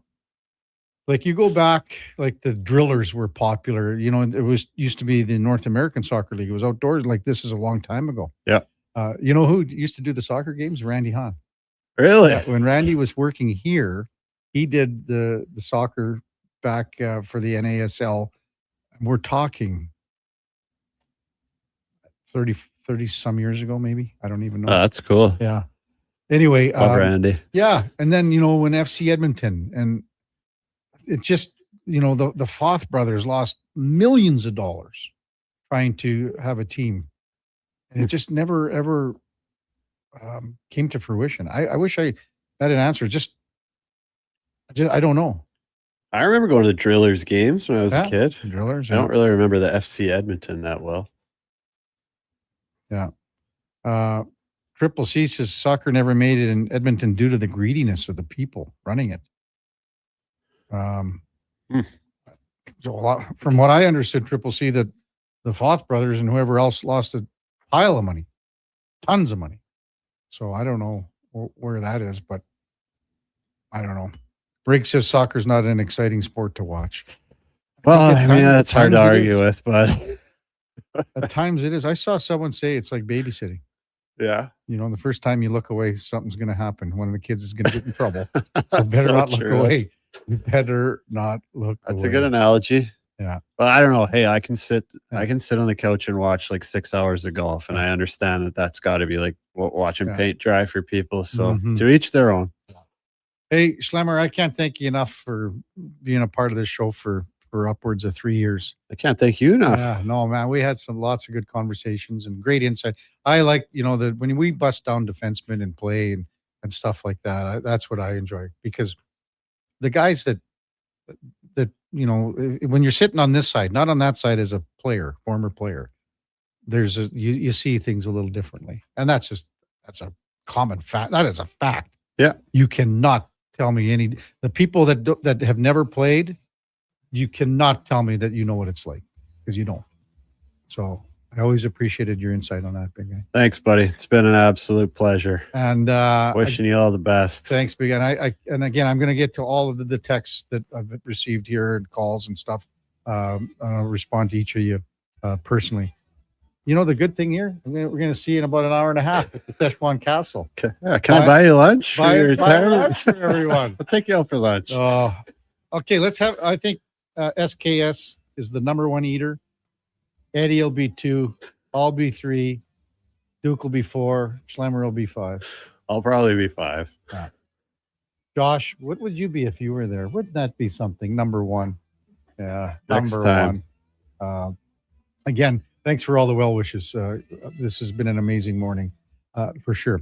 Coming up at the top of the hour, it is Fantasy Frenzy with the former Rochette T-Bird, Connor Halley and the Duke of Delburne. At 12 o'clock, it's the Lowdown with Alan Mitchell. 2 till 6, Jason Greger drives us home with the Jason Greger Show. We got Blue Jays baseball. It'll be the finale of the Astros Jays series coming up. First pitch is 5:07. We'll join it in progress after the 6 p.m. show with Jason Greger. Fox Sports all night. We're back with you tomorrow morning at 7 bells. Ladislav Schmid will be in around 9:50, 9:30. Before all that, time now for a Sports 1440 update brought to you by Fusion Promo Marketing. Expand your brand. High-quality promotional products for businesses, sports teams, and corporate events. Get noticed at fusionpromomarketing.ca. That's Fusion with a Z. Hey, thanks everyone for listening. Really appreciate all the wonderful texts. Thanks for the interaction. Couldn't do it without you. We'll see you back here tomorrow morning at 7. Until then, here is the Duke. The Sports 1440 update.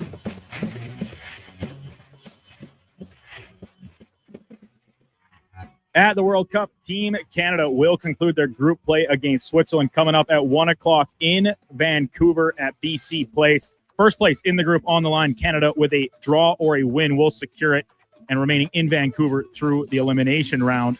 Alphonso Davies expected to be available, and according to head coach Jesse Marsh, coming off the bench in the game. Other World Cup games today, Bosnia and Herzegovina play Qatar also at 1 at 4 o'clock. Scotland and Brazil go at it while Morocco and Haiti face off. And in the nightcap game, 7 o'clock kickoff between Czechia and Mexico from Mexico City, while Korea and South Africa duke it out at Monterrey.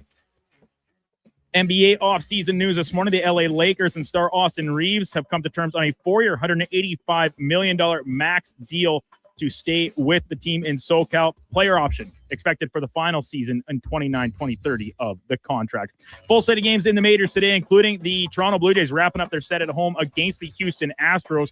Trey Savage will take the bump for the Bluebirds. First pitch coming just after 5 o'clock. And catch that game right here on Sports 1440, joined in progress at the conclusion of the Jason Greger Show. Elsewhere, Rangers and Marlins already underway scoreless in the bottom of the third, and coming up just after the top of the hour, Mets and Cubs square off. Matinee affairs between the Red Sox and Rockies. Orioles wrap up their set in SoCal against the Angels. Mariners play the Pirates, and the Yankees face off against the Tigers in Detroit. Coming up on Sports 1440, it is Fantasy Frenzy with Hallie and Douglas. I'm Brennan Douglas at your Sports 1440.